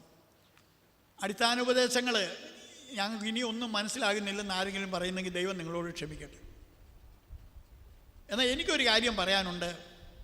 കർത്താവ് ഒരു ഉപദേശം സ്ഥാപിച്ചാൽ അതിൻ്റെ മോഡ്, അതിൻ്റെ രീതി, ഇതൊന്നും നമ്മൾ മാറ്റരുത്. അതിന് ഉദാഹരണം പറഞ്ഞാൽ, സ്നാനം വെള്ളത്താലാണെങ്കിൽ നാളെ ഒരുത്തൻ അങ്ങ് തോന്നുക വീഞ്ഞിനകത്ത് സ്നാനപ്പെടണമെന്ന്. പറ്റില്ല. കർത്താവ് സ്നാനം വെള്ളത്തിലാണ് കൽപ്പിച്ചതെങ്കിൽ അതിനകത്ത് തന്നെ വേണം. മുഴുകലായിട്ടാണ് അത് സ്ഥാപിച്ചതെങ്കിൽ അത് മുഴുകലായിട്ട് തന്നെ വേണം. അതിൻ്റെ മോഡ്, അതിൻ്റെ രീതി പോലും മാറ്റാൻ സാധ്യമല്ല. പണ്ട് ഞാൻ കേട്ടിട്ടുണ്ട്, അറിവുള്ളവർ പറഞ്ഞു കേട്ടിട്ടുണ്ട്, കുറച്ചൊക്കെ വായിച്ചു കേട്ടിട്ടുണ്ട്. ഒരു ഭക്തനും ഗായകനും ഒക്കെ ആയിരുന്ന വിദ്വാൻകുട്ടി ഇങ്ങനെ ഉണർവുകാരനായിട്ട് മുന്നോട്ട് വന്നു. അദ്ദേഹത്തിൻ്റെ കൂടെ ചില വെളിപ്പാടുകാരും പ്രവാചകന്മാരൊക്കെ കൂടിയ കാര്യം ഞാൻ പകൽ ഓർപ്പിക്കുകയും ചെയ്തു. അദ്ദേഹത്തിന് അങ്ങ് ആധിപത്യം കയറി കഴിഞ്ഞപ്പോൾ ഉണ്ടല്ലോ, പലസ്തീൻ നാട്ടിലെ സംസ്കാരം അനുസരിച്ചാണ് അപ്പവും വീഞ്ഞും കർത്താവ് സ്ഥാപിച്ചത്. ഇങ്ങനെ പഠിപ്പിച്ചെന്നാണ് കേട്ടിട്ടുള്ളത്. നമുക്കിവിടുത്തെ സൗകര്യം അനുസരിച്ച് കണ്ണൻ ചേമ്പ് പുഴുങ്ങിയതും മോരും വെള്ളവും മതിയെന്ന് ഇങ്ങനെ പറഞ്ഞതായിട്ട് കേട്ടിട്ടുണ്ട്. നിങ്ങൾ കേട്ടിട്ടുണ്ടോ? എനിക്കറിയില്ല. ഇവരുടെ പ്രസ്ഥാനമായിട്ടൊക്കെ പരിചയമുള്ള കുറേ ആളുകളെ ഞാനൊരിക്കൽ ഇൻ്റർവ്യൂ ചെയ്തപ്പോൾ അവരെന്നോട് പറഞ്ഞാൽ ഇത് പഴയ ചില കാര്യങ്ങൾ. എടോ സുഹൃത്തെ, കണ്ണൻ ചേമ്പും മോരും വെള്ളവും കൊണ്ട് ആചരിക്കേണ്ടത് അല്ലിത്. കർത്താവ് കൽപ്പിച്ചതിൻ്റെ മാറ്റർ, അതിൻ്റെ പദാർത്ഥം പോലും നിനക്ക് വ്യത്യാസപ്പെടുത്താൻ അതേ പാടില്ല. പിന്നെ ഒരാൾ ചോദിക്കാന്നിരിക്കട്ടെ, വേറെ കർമാദികൾ വല്ലതും ഉണ്ടോ? എൻ്റെ അറിവിലില്ല. യാക്കോവിൻ്റെ ലേഖനത്തിൽ നിങ്ങൾ ഒരുത്തൻ ദീനമായി കിടക്കുന്നെങ്കിൽ സഭയിലെ അധ്യക്ഷന്മാരെ വരുത്തണം, അവർ കർത്താവിൻ്റെ നാമത്തിൽ എണ്ണ പൂശി പ്രാർത്ഥിക്കണം എന്ന് തുടങ്ങിയൊരു ഭാഗമുണ്ട്. ഞങ്ങൾ അച്ഛന്മാർ അതും ഒരു കൂതാശയാക്കി. രോഗം വന്നെങ്കിൽ മാത്രം ചെയ്യേണ്ട ഒരു കൂതാശ ആത്മരക്ഷയ്ക്ക് വേണ്ടിയും കൂടെ അങ്ങ് പ്രയോജനപ്പെടുത്തുക. Praise the Lord. പണ്ട് ഞാനൊരു അച്ഛൻ്റെ കൂടെ, അന്ന് ഞാനൊരു കൊച്ചച്ഛനായിട്ട് ഇങ്ങനെ പഠിച്ചു വരികയാണ്, ഒരു വലിയച്ഛൻ്റെ കൂടെ ഞാനൊരു രോഗിയെ കാണാനായിട്ട് പോയി. ഇങ്ങനെ നിന്നു പ്രാർത്ഥിച്ചു. അപ്പോൾ ഈ രോഗിക്ക് വേണ്ടി പ്രാർത്ഥിക്കുമ്പോൾ രോഗവിവരം പറഞ്ഞ് പ്രാർത്ഥിക്കണമല്ലോ. അതിന് ആ ഭാഗത്ത് ഞാൻ നോക്കിയപ്പം ഈ രോഗിയായി കിടക്കുന്ന ആളിൻ്റെ രോഗമെന്നുള്ള ഭാഗത്ത് ഫില്ല് ചെയ്ത് പനിയെന്ന് ഒരു സാമ്പിൾ എന്തെങ്കിലും ഒരെണ്ണം വേണമല്ലോ, അതിന് പനിയെന്ന് എഴുതിയിട്ടുണ്ട്. ഈ നിന്റെ ദാസൻ്റെ പനിയെ ശാസിക്കണമേ. എനിക്കറിയാം, ഭയങ്കര TV ബാധിച്ച ഒരാളിന് വേണ്ടിയാണ് പ്രാർത്ഥിക്കാൻ ഞങ്ങൾ പോയിരിക്കുന്നത്. അപ്പം ഈ അച്ഛനെ പ്രാർത്ഥിച്ച കൂട്ടത്തിൽ ഈ നിൻ്റെ ദാസിയുടെ പനിയെ ശാസിക്കണമേ എന്ന് വായിച്ചു. ഇങ്ങോട്ട് വരുന്ന വഴിക്ക് ഞാൻ അച്ഛനോട് ചോദിച്ചു, അച്ഛനാ രോഗിക്ക് വേണ്ടി പ്രാർത്ഥിച്ചപ്പോൾ രോഗത്തിൻ്റെ ആ ഭാഗം വന്നപ്പോൾ പനിയെ ശാസിക്കണമെന്നല്ലേ പറഞ്ഞത്? അതെ. ആ രോഗിയുടെ രോഗം എന്താണെന്ന് അച്ഛനറിയാമോ? അറിയത്തില്ല. ഞാൻ പറഞ്ഞു ഭയങ്കര ആക്യൂട്ട് TB ആണ്, ഭയങ്കര TB ആണ്. അച്ഛനെന്താ പ്രാർത്ഥിച്ചത്? പനിയാണ്. അച്ഛൻ അങ്ങ് കീഴടങ്ങാമായിരുന്നു. ഇവിടെയാ ഞാനും ചില ആളുകളുമായിട്ടുള്ള വ്യത്യാസം. ആ കുഞ്ഞെ അത് അങ്ങനെ എഴുതിയിരിക്കുന്നതുകൊണ്ട് ഞാനങ്ങ് വായിച്ചെന്നേ ഉള്ളൂ എന്ന് പറയുകയാണെങ്കിൽ ഓക്കെ, എനിക്കൊരു തർക്കവുമില്ല. അച്ഛൻ ഉടനെ നിന്ന നിലയില്ലെങ്കിൽ ജയിക്കാൻ ശ്രമിക്കുക. അച്ഛൻ എന്നോട് പറയാം, എല്ലാ രോഗത്തിനും പനിയുണ്ടെന്ന്. ചില ആളുകളോട് നമ്മൾ കണ്ടക്ഷോഭം ചെയ്ത് ചങ്കിലെ വെള്ളം വറ്റുന്ന പോലെ സംസാരിച്ചാലും പോകാൻ നേരത്ത് പറയുന്നത് ഞാൻ നിൽക്കുന്നിടത്ത് തന്നെ നിൽക്കുമെന്ന്. എനിക്കങ്ങനെ പലപ്പോഴും പറ്റിയിട്ടുണ്ട്. ഞാൻ അച്ഛന്മാരോട്, എൻ്റെ കൂടെ പഠിച്ച അച്ഛന്മാരോട് പലരോടും ഞാൻ ഉപദേശ വിഷയങ്ങളൊക്കെ സംസാരിച്ച് അവർക്ക് പിന്നെ ഇല്ലാതെ പറയാനൊന്നുമില്ലാത്തൊരവസ്ഥയിൽ വന്നു കഴിഞ്ഞാൽ അവർ പോകാൻ നേരത്തെ ഞങ്ങൾ നിൽക്കുന്നിടത്ത് തന്നെ നിൽക്കും. ഒരിക്കൽ ഒരാൾ എന്നോട് ഇങ്ങനെ പറഞ്ഞു, എനിക്ക് അങ്ങ് സങ്കടം വന്നിട്ട് ഞാൻ പറഞ്ഞു, നിൽക്കുന്നിടത്ത് തന്നെ നിൽക്കുമോ, കാലിൽ ഉറുമ്പ് കടിക്കുമ്പോൾ അവിടെ നിൽക്കുമോ നിങ്ങൾ. അതുകൊണ്ട് ഇന്ന് സന്ധ്യയിൽ എനിക്ക് നിങ്ങളെല്ലാവരോടും ഒരു അപേക്ഷ ഉള്ളത്, നിങ്ങൾ സത്യം അറിയണം. സത്യം നിങ്ങളെ സ്വതന്ത്രരാക്കും. ആ സത്യത്തെ നിങ്ങൾ അന്ത്യം വരെ പിടിക്കണം, ബലമായി പിടിക്കണം. Never leave it, never forsake it. അതൊരിക്കലും നിങ്ങൾ തള്ളിക്കളയരുത്. പൗലോസ് അപ്പോസ്തലൻ ഒരു ഭാവികാല ദർശകൻ കൂടി ആയിരുന്നെന്ന് നിങ്ങൾക്കറിയാമല്ലോ. തീമോത്തിയോസിനെ പറ്റി ലേഖനങ്ങൾ എഴുതുന്ന കൂട്ടത്തിൽ അന്ത്യകാലത്ത് ദുർഘട സമയങ്ങൾ വരുമെന്ന് ഇങ്ങനെ പറഞ്ഞു വന്ന കൂട്ടത്തിൽ മനുഷ്യർ സ്വസ്നേഹികളും വമ്പ് പറയുന്നവരും നിർവ്യാഗ്രകളും ഒക്കെ ആകുന്ന കൂട്ടത്തിൽ വിശ്വാസത്യാഗം സംഭവിക്കും എന്ന്. വിശ്വാസത്യാഗം എന്നുള്ളതിന് അപ്പോസ്റ്റൽസി എന്നുള്ള വാക്കാണ് ഉപയോഗിക്കുന്നത്. വിശ്വാസത്തിന് 2 മുഖങ്ങളുണ്ടെന്നുള്ളത് നിങ്ങൾ അറിയണം. ഒന്ന്, കർത്താവായി യേശുവിനെ രക്ഷകനായി വിശ്വസിക്കുന്നതാണ് ആദ്യത്തെ വിശ്വാസം. അവൻ്റെ അനുശാസനങ്ങളെ, അവൻ്റെ അനുഷ്ഠാനങ്ങളെ കൂപ്പുകൈകളോടുകൂടി അംഗീകരിക്കുന്നതാണ് വിശ്വാസത്തിൻ്റെ 2ാമത്തെ ഭാഗം.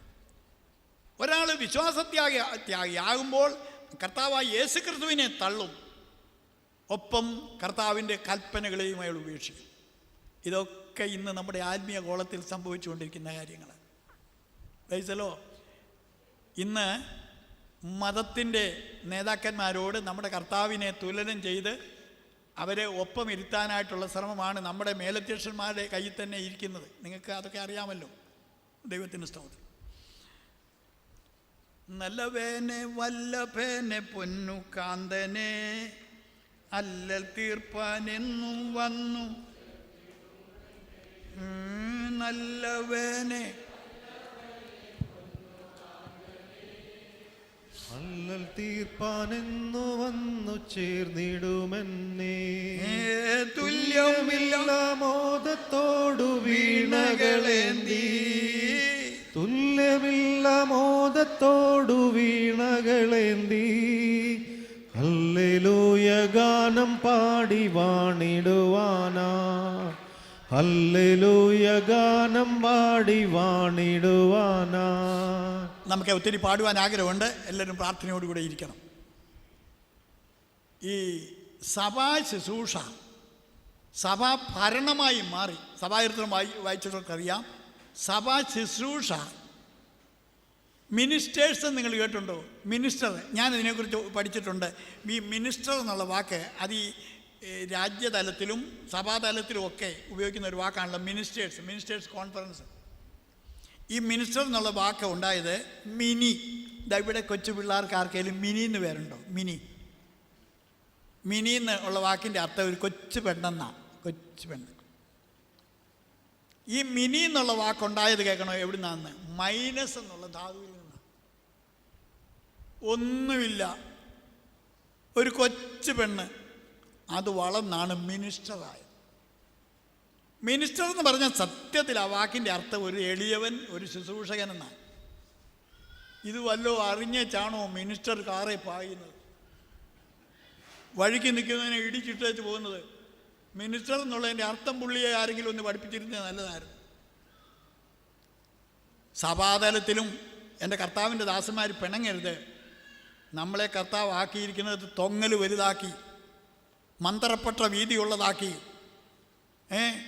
മനുഷ്യരാൽ റബ്ബി എന്ന് വിളിക്കപ്പെടാൻ, അങ്ങനെ നമ്മൾ വലിയവരാകാൻ വേണ്ടി അല്ല, മുഖ്യാസനങ്ങളെ തിരഞ്ഞെടുക്കാൻ വേണ്ടി അല്ല. പണ്ട് KV സൈമൺ സാറിൻ്റെ ജീവചരിത്രം ഞാൻ വായിച്ച് ഓർക്കുന്നുണ്ട്. അദ്ദേഹം ഒരു യുഗത്തിൻ്റെ ഒരു വക്താവായിരുന്നു. അദ്ദേഹം ഒരു വലിയ കൺവെൻഷന് പ്രസംഗിച്ച്, വളരെ ജനത്തിരക്കുള്ള ഒരു കൺവെൻഷനിൽ പ്രസംഗിച്ച് കഴിഞ്ഞിട്ട് പല സ്ഥലങ്ങളിൽ നിന്ന് വന്ന ആളുകൾ അവിടെ കിടന്നുറങ്ങി. കേട്ടിട്ടുള്ളതാ. നേരം വെളുക്കാറായപ്പോൾ സൈമൺ സാറിനെ അന്വേഷിച്ചപ്പം കാണുന്നില്ല. നോക്കിയപ്പം എല്ലാവർക്കും നല്ല ബെഡൊക്കെ കൊടുത്തേച്ച് അദ്ദേഹം ഒരു ഓലക്കീറെ കിടന്നുറങ്ങി. അതുപോലെ മനഃപൂർവ്വം ആരും ഓലക്കീറൊന്നും തപ്പി പോകരുത്. എന്നാലും ദൈവം നമ്മളെ വിളിച്ചിരിക്കുന്നത് പ്രൈസലോ നമ്മളെ വലുതാക്കാൻ വേണ്ടിയല്ല, ആടുകളെ ശുശ്രൂഷിക്കാൻ വേണ്ടിയാണ് ദൈവം നമ്മളെ വിളിച്ചിരിക്കുന്നത്. അതുകൊണ്ട് പട്ടത്ത സഭകൾ ഉപദേശപരമായി തന്നെ വളർത്തിയെടുത്തു. ഈ പട്ടത്ത സഭകളിൽ ഈ ഒരുത്തം വേറൊരുത്തനേക്കാൾ വലിയതാണ് എന്നുള്ള ഈ ഭാവനയിൽ നിന്നാണ് വാസ്തവത്തിൽ ഈ പൗരോഹിത്യം വളർന്ന് വന്നത്. ഈ പഴയ നിയമത്തിൽ ലേവി ഗോത്രത്തിൽപ്പെട്ട കോരഹിൻ്റെ മത്സരം എന്താണെന്ന് നിങ്ങൾക്ക് ആർക്കെങ്കിലും അറിയാമോ? കോരഹ്, അതിനെക്കുറിച്ച് പഠിച്ച ആളുകൾ പറയുന്നത് താൻ വലിയ സംഘാടകനാണെന്നും മോശയേക്കാൾ കഴിവുള്ളവനാണെന്നും മോശയെ മാറ്റിവെച്ച് തന്നെ ആക്കുന്നത് കൊള്ളാമെന്നൊക്കെയാണ് തൻ്റെ ന്യായവാദങ്ങൾ. ഈ വലിയേട്ടൻ മനോഭാവം സഭയ്ക്കകത്തും കയറാൻ സാധ്യതയുണ്ട്. അത് വളരെ സൂക്ഷിക്കണം. ഈ യോഹന്നാൻ്റെ ലേഖനത്തിൽ ഒരു കൊച്ചു വേദഭാഗമുണ്ട്, അതൊന്ന് വായിക്കാമോ ആർക്കെങ്കിലും? യോഹന്നാൻ 3 യോഹന്നാൻ്റെ സുവിശേഷമല്ല, ലേഖനം 3-ാം ലേഖനത്തിൻ്റെ 9-ാം വാക്യം. അധ്യായം പറയുന്നില്ല. സഭയ്ക്ക് ഞാൻ ഒന്നെഴുതിയിരുന്നു. സഭയ്ക്ക് ഞാൻ ഒന്നെഴുതിയിരുന്നു. എന്നിട്ട് എങ്കിലും അവരിൽ പ്രധാനിയാകുവാൻ ദിയത്രോഫേസ് ഞങ്ങളെ കൂട്ടാക്കുന്നില്ല. നിങ്ങൾക്ക് വല്ലതും മനസ്സിലാകുന്നുണ്ടോ? യോഹന്നാൻ അപ്പോസ്തലൻ ഒരു സഭയ്ക്കൊരു ലെറ്റർ എഴുതി. എന്നാൽ അപ്പോസ്തലൻ്റെ ലേഖനമായിട്ട് പോലും ആ സഭയിൽ ഒരാൾ അതിനെതിരായിട്ട് പ്രവർത്തിച്ചു.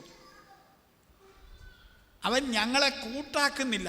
എന്നിട്ട് അടുത്ത വാക്യം, അതുകൊണ്ട് ഞാൻ വന്നാൽ അവൻ ഞങ്ങളെ ദുർവാക്ക് പറഞ്ഞു ശകാരിച്ചു കൊണ്ട് ചെയ്യുന്ന. ഒന്ന് ഓർത്ത് നോക്കിക്കേ, അപ്പോസ്തലൻ ആ സഭ സന്ദർശിക്കുകയാണെങ്കിൽ ഇയാൾ അപ്പോസ്തലനെ എതിർത്ത് നിൽക്കും, ദുർവാക്ക് പറഞ്ഞ് എതിർത്ത് നിൽക്കുമെന്ന്. പ്രധാനിയാകുവാൻ ശ്രമിക്കുന്ന ദയോത്രോഫോസ്. നമ്മളെല്ലാവരും സമന്മാരാണ് കർത്താവിൻ്റെ സന്നിധിയിൽ. നമ്മളൊക്കെ ഇന്നലെ ഇന്നും മറ്റന്നാളുമായിട്ടൊക്കെ കൃപയിൽ വന്ന ആളുകളാണ്. നമുക്കൊന്നും പ്രശംസിക്കാനില്ല, കർത്താവ് തന്നതല്ലാതെ നമുക്ക് വേറെ ഒന്നുമില്ല. അതുകൊണ്ട് എല്ലാവരും ഓർക്കണം, സഭയ്ക്കകത്ത് നിക്കോലാവ്യ മതം കടക്കാതിരിക്കാൻ വളരെ ശ്രദ്ധിക്കുക. ഈ പട്ടത്ത സഭകൾ ഇതിൽ അമ്പയെ പരാജയപ്പെട്ടിരിക്കുകയാണ്. നിക്കോലാവ്യ മതമാണ് അവരെ ഭരിച്ചുകൊണ്ടിരിക്കുന്നത്. 7 കൂദാശകൾ എന്ന് പറയുന്നത് ദൈവവചനപ്രകാരമുള്ളതല്ല. അതൊക്കെ എന്നോട് സമയമുള്ളപ്പോൾ സംസാരിച്ചാൽ ഞാനത് വ്യക്തമാക്കി തരാം.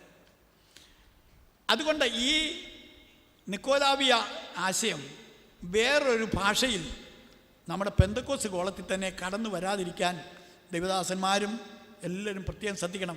അതിനൊരൊറ്റ മാർഗ്ഗമേ ഉള്ളൂ. ഞാനത് പകൽ പറഞ്ഞപ്പോൾ നിങ്ങൾക്കൊരു ഫലിതം പോലെ തോന്നും. നമ്മുടെ സഭയുടെ ഏറ്റവും ഉയർന്ന ചീഫ് പാസ്റ്ററോ അല്ലെങ്കിൽ ഓരോ സഭയ്ക്കും, ഞാൻ നിൽക്കുന്ന ചത്തക്കോടിനാണെങ്കിൽ അതിന് ഓവർസിയർ എന്നാണ് പറയുന്നത്. ഓവർസിയറായിട്ട് ഈ എന്നാ AG-യിൽ നിൽക്കുന്ന ആളുടെ മറ്റേ എങ്ങനെ ജനറൽ സൂപ്രണ്ട് കുഴപ്പമൊന്നുമില്ല, സൂപ്പറിൻറ്റൻഡൻറ്റ്. അതിൻ്റെ അർത്ഥവും ഈ ഓവർസിയറിനേ ഉള്ളൂ. എല്ലാം പദം പറയുന്നെങ്കിലും കാര്യമല്ല ഒന്ന്. ഇവരെ ഒന്നും നമ്മൾ അപമാനിക്കാൻ പോകണ്ട. പിന്നെ സമയം കിട്ടുമ്പോൾ സഹോദരാന്ന് വിളിക്കണം. അല്ലാതെ ഇതിന് ചികിത്സ ഞാൻ നോക്കിയിട്ട് വേറൊന്നും കാണുന്നില്ല. വടിയെടുത്ത് അടിക്കാനോ പോകും. പ്രൈസല്ലോ, സ്നേഹത്തോടെ സഹോദര കൺവെൻഷൻ ഈടെ എവിടെയായിരുന്നു എന്നൊന്ന് ചോദിച്ചാൽ മതി. എന്നെ സഹോദരാന്ന് വിളിക്കരുത് എന്ന് പറയുമെന്ന് എനിക്ക് തോന്നുന്നില്ല. കാരണം അവരൊക്കെ സത്യം അറിയാവുന്നവരാണ്. ദൈവത്തിന് സ്തോത്രം. ഓക്കെ, ഇനി ഞാൻ ഒരുപാട് സമയം എടുക്കാതെ ചില കാര്യങ്ങൾ കൂടെ പറഞ്ഞ് നിർത്തുവാൻ ഞാൻ ആഗ്രഹിക്കുന്നു. ഒരു ജയകരമായ ക്രിസ്തീയ ജീവിതം നയിക്കുവാൻ നമുക്ക് താല്പര്യമുണ്ടെങ്കിൽ അതിന് നമ്മൾ അത്യന്താപേക്ഷിതമായി ചെയ്യേണ്ടതായ ചില കാര്യങ്ങൾ ഇന്ന് പകൽക്കാലം എൻ്റെ ഹൃദയത്തിൽ കർത്താവ് അത് പ്രകാശിപ്പിച്ചു. അത് നിങ്ങളെ ഒന്ന് വായിച്ച് കേൾപ്പിക്കുവാൻ ഞാൻ ആഗ്രഹിക്കുന്നു. ഒരു ശീല പാട്ട് ഒന്ന് പാടുക. നിങ്ങൾക്ക് ഇഷ്ടമുള്ള ഏതെങ്കിലും ഒരു പാട്ടിൻ്റെ ഒരടി. വാ. ശുഭൈറും വീടനിക്കൊരുക്കിടുന്നവൻ ശ്രേഷ്ഠമേറും നാട്ടിലെൻ്റെ വാസമാക്കുവാൻ. ശുഭൈറും വീടനിക്കൊരുക്കിടുന്നവൻ കൈകളാൽ തീർക്കാത്ത നിത്യ പാർപ്പിടം തന്നിൽ. കൈകളാൽ തീർക്കാത്ത നിത്യ പാർപ്പിടം തന്നിൽ വാണിടുന്ന നാളിനാൾ ഞാൻ നോക്കി പാർക്കുന്നേ. വാണിടുന്ന നാളിനാൾ ഞാൻ നോക്കി പാർക്കുന്നേ. Yes, thank you. ഒരു കുട്ടിയെ നമ്മൾ സ്കൂളിൽ വിട്ടാൽ അവന് ചോറ് കൊണ്ടുപോകും. ഞങ്ങളൊക്കെ പഠിക്കുന്ന കാലത്ത് അങ്ങനെ പൊതിച്ചോറൊക്കെ കൊണ്ടുപോകാൻ കളയാതെ അതൊക്കെ ഉണ്ണും. എന്നാൽ ചോറ് ഉണ്ണുന്നതിന് വേണ്ടി മാത്രമാണ് ഒരു കുട്ടിയെ സ്കൂളിൽ അയക്കുന്നത്. വേറൊരു കുട്ടി അവിടുത്തെ കളികളിലൊക്കെ, സ്പോർട്സ് ആൻഡ് ഗെയിംസിനൊക്കെ അവൻ ചേരും. അക്കാര്യത്തിലൊക്കെ അവൻ മിടുക്കനാണ്. അത് നല്ല കാര്യമാണ്. പക്ഷേ അതാണോ അവനെ സ്കൂളിൽ വിടുന്നതിൻ്റെ മെയിനായ ലക്ഷ്യം? അതാണോ? എൻ്റെ കൂടെ ചിന്തിക്കണേ. അതൊക്കെ അതിൻ്റെ സൈറ്റിങ്സാണ്. അവനെ സ്കൂളിൽ വിടുന്നത്, അല്ലെങ്കിൽ നമ്മുടെ പിള്ളേരെ സ്കൂളിൽ വിടുന്നത് സിലബസ് അനുസരിച്ച് പഠിച്ച് A+ഓ അല്ലെങ്കിൽ നിങ്ങൾക്കറിയാമല്ലോ നല്ല സ്കോറ് സമ്പാദിച്ചിട്ട് കഴിവുള്ളവരായി തീർന്ന് അവരുടെ ഭാവി ജീവിതം കരുപ്പിടിപ്പിക്കുവാൻ, അവരുടെ വിദ്യാഭ്യാസം പ്രയോജനപ്പെടുത്തുന്നതിന് വേണ്ടിയാണ് അവരെ സ്കൂളിൽ അയക്കുന്നത്. ഇസ്രായേൽ മക്കളെ മിസ്രൈമിൽ നിന്ന് രക്ഷിച്ചത് എന്തിനാണെന്ന് ഞാനൊരു ചോദ്യം വിട്ടാൽ വേറെ വല്ല മറുപടിയും വല്ലവരും പറയുമോ എന്ന് ഞാനങ്ങ് പേടിക്കുകയാണ്. എന്തിനാ ഇസ്രായേൽ മക്കളെ മിസ്രൈമിൽ നിന്ന് രക്ഷിച്ചത്? അപ്പോൾ ആരോ ഒരാൾ ഇങ്ങനെ പറയുന്ന പോലെ എനിക്ക് തോന്നുന്നു, മന്ന തിന്നാൻ, കാടയിറച്ചി തിന്നാൻ, അല്ല എന്നാത്തിനാ? സുഹൃത്തെ, ആരാധിക്കാനാണ് വിടുവിച്ചത്. ആരാധിക്കാൻ ഇറങ്ങിത്തിരിക്കുന്നവന് വല്ലതും കഴിക്കാൻ കൊടുക്കുക എന്നുള്ളത് ദൈവം തമ്പുരാൻ്റെ കരുണയാണ്. പക്ഷെ മെയിൻ അതല്ല. എന്ന് പറഞ്ഞതിൻ്റെ ആശയം മനസ്സിലായോ? ക്രിസ്തീയ ജീവിതം എന്ന് പറയുന്നത് ചില ചെപ്പടി വിദ്യ കാണിക്കാനോ തറയിൽ കിടന്ന് ഉരുളാനോ ഒന്നുമല്ല. ജയകരമായ ഒരു ക്രിസ്തീയ ജീവിതം നയിച്ചിട്ട് ക്രിസ്തുവിന് അനുരൂപരായ കുറേ വിശുദ്ധന്മാരെ രൂപാന്തരപ്പെടുത്തി കർത്താവ് വരുമ്പോൾ ഏത് മനുഷ്യനെയും ക്രിസ്തുവിൽ തികഞ്ഞവനാക്കുക എന്നുള്ള പ്രമാണമനുസരിച്ച് ക്രിസ്തുവിനെ പോലെ തികവുറ്റതായ ചില വ്യക്തികളെ കരുപ്പിടിപ്പിക്കുന്നതിന് വേണ്ടിയാണ് പരിശുദ്ധ റൂഹ സ്വർഗത്തിൽ നിന്ന് ഭൂമിയിലേക്ക് വന്നത്. ഇതിനപ്പുറത്ത് വേറെ വേദാന്തം വല്ലതും ഉണ്ടോ? എനിക്കറിയത്തില്ല. ഒരുത്തൻ കർത്താവിൻ്റെ കൽപ്പന അനുസരിക്കത്തില്ല, ജീവിതവിശുദ്ധിയും പാലിക്കത്തില്ല. അന്ത്യന്യായവിധി ചോദ്യം ചെയ്തപ്പോൾ ഞാൻ അഭിഷേകം പ്രാപിച്ചാന്ന് അറിയത്തില്ലേ? നിന്റെ അഭിഷേകത്തെ കൂടെ വിധിച്ചുകൊണ്ട് പൗലോസ്ലീഹ 1 കൊരിന്ത്യർ 13 പറഞ്ഞിരിക്കുന്നത് സകല ഭാഷകളിൽ സംസാരിച്ചാലും സകല ജ്ഞാനവും സകല എന്നുള്ള വിശേഷണം പൗലോസ് എല്ലാത്തിനും ചേർക്കുന്നുണ്ട്. സകല ഭാഷകൾ, സകല ജ്ഞാനം, പിന്നെ എനിക്കുള്ളത് മുഴുവൻ അന്നദാനം, ശരീരം ചൂടുവാൻ തക്കവണ്ണമുള്ള ഭയങ്കര ത്യാഗം, മാക്സിമമാണ്, എല്ലാത്തിൻ്റെയും മാക്സിമമാണ്. അതെല്ലാം ഞാൻ ചെയ്താലും അഗാപ്പയില്ലെങ്കിൽ, ദൈവസ്നേഹം എൻ്റെ ജീവിതത്തിലില്ലെങ്കിൽ, ക്രിസ്തുവിൻ്റെ സ്നേഹം എനിക്ക് പ്രകടമാക്കുവാൻ കഴിയുന്നില്ലെങ്കിൽ ഒരു പ്രയോജനവുമില്ല. അതുകൊണ്ട് ഇവിടെ കടന്നു വന്ന കർത്താവിൻ്റെ ദാസന്മാരോടും എൻ്റെ സഹവിശ്വാസികളോടുമൊക്കെ എനിക്ക് താഴ്മയായി പറയാനുള്ളത്, ഈ അന്ത്യകാലത്ത് സാത്താൻ നമ്മുടെ ഉപദേശങ്ങൾ മോഷ്ടിച്ചുകൊണ്ട് പോകരുത്. അത് നമ്മൾ കാത്തു സൂക്ഷിക്കുന്നതിന് വേണ്ടി ഒരു 3-4 വാക്യങ്ങൾ ഞാൻ നിങ്ങൾക്ക് പറഞ്ഞു തന്നേച്ച് ഞാൻ പ്രാർത്ഥനയ്ക്ക് അവസരം നൽകുവാനായിട്ട് പോവുകയാണ്. യെസ്, ഓരോ വാക്യം വെച്ച് ഒന്ന് വായിക്കണം. അപ്പോസ്തല പ്രവൃത്തി 20:27 ഒരാൾ ആര് വായിച്ചാലും കുഴപ്പമില്ല. അതിനാൽ നമ്മുടെ ഈ കാര്യം ആക്ഷേപത്തിലാകുവാൻ അടുത്തിരിക്കുന്നതുമല്ലാതെ അർത്തമീസ് മഹാദേവിയുടെ ക്ഷേത്രം ഏതുമില്ല എന്ന് വരികയും ആസ്യ മുഴുവനും ഭൂതലവും ഭജിച്ചു പോരുന്ന അവളുടെ മാഹാത്മ്യം ഒടുങ്ങിപ്പോകുകയും ചെയ്യുമെന്ന് പറഞ്ഞു. അപ്പോൾ 20:27 ആണോ?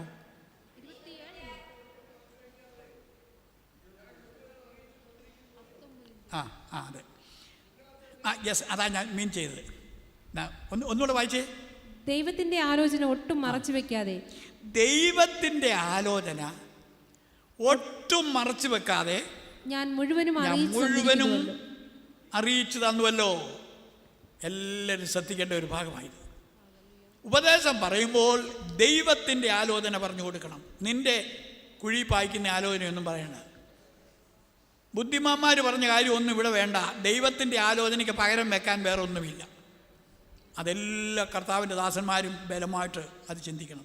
രണ്ടാമത് 2 കൊരിന്ത്യർ 2:17 ഒന്ന് വായിച്ചാട്ടെ. ഞങ്ങൾ ദൈവവചനത്തിൽ കൂട്ടിച്ചേർക്കുന്ന അനേകരെ പോലെയല്ല, നിർമ്മലതയോടും ദൈവത്തിന്റെ കൽപ്പനയാലും ദൈവസന്നിധിയിൽ ക്രിസ്തുവിൽ സംസാരിക്കുന്നു. 4:2 ഒന്ന് വായിച്ചേ. 2 കൊരിന്ത്യർ 4:2. ലജ്ജാകരമായ രഹസ്യങ്ങളെ ത്യജിച്ചു ഉപായം പ്രയോഗിക്കാതെയും ദൈവവചനത്തിൽ കൂട്ടുചേർക്കാതെയും. ദൈവവചനത്തിൽ കൂട്ടുചേർക്കുകയില്ലെന്ന്,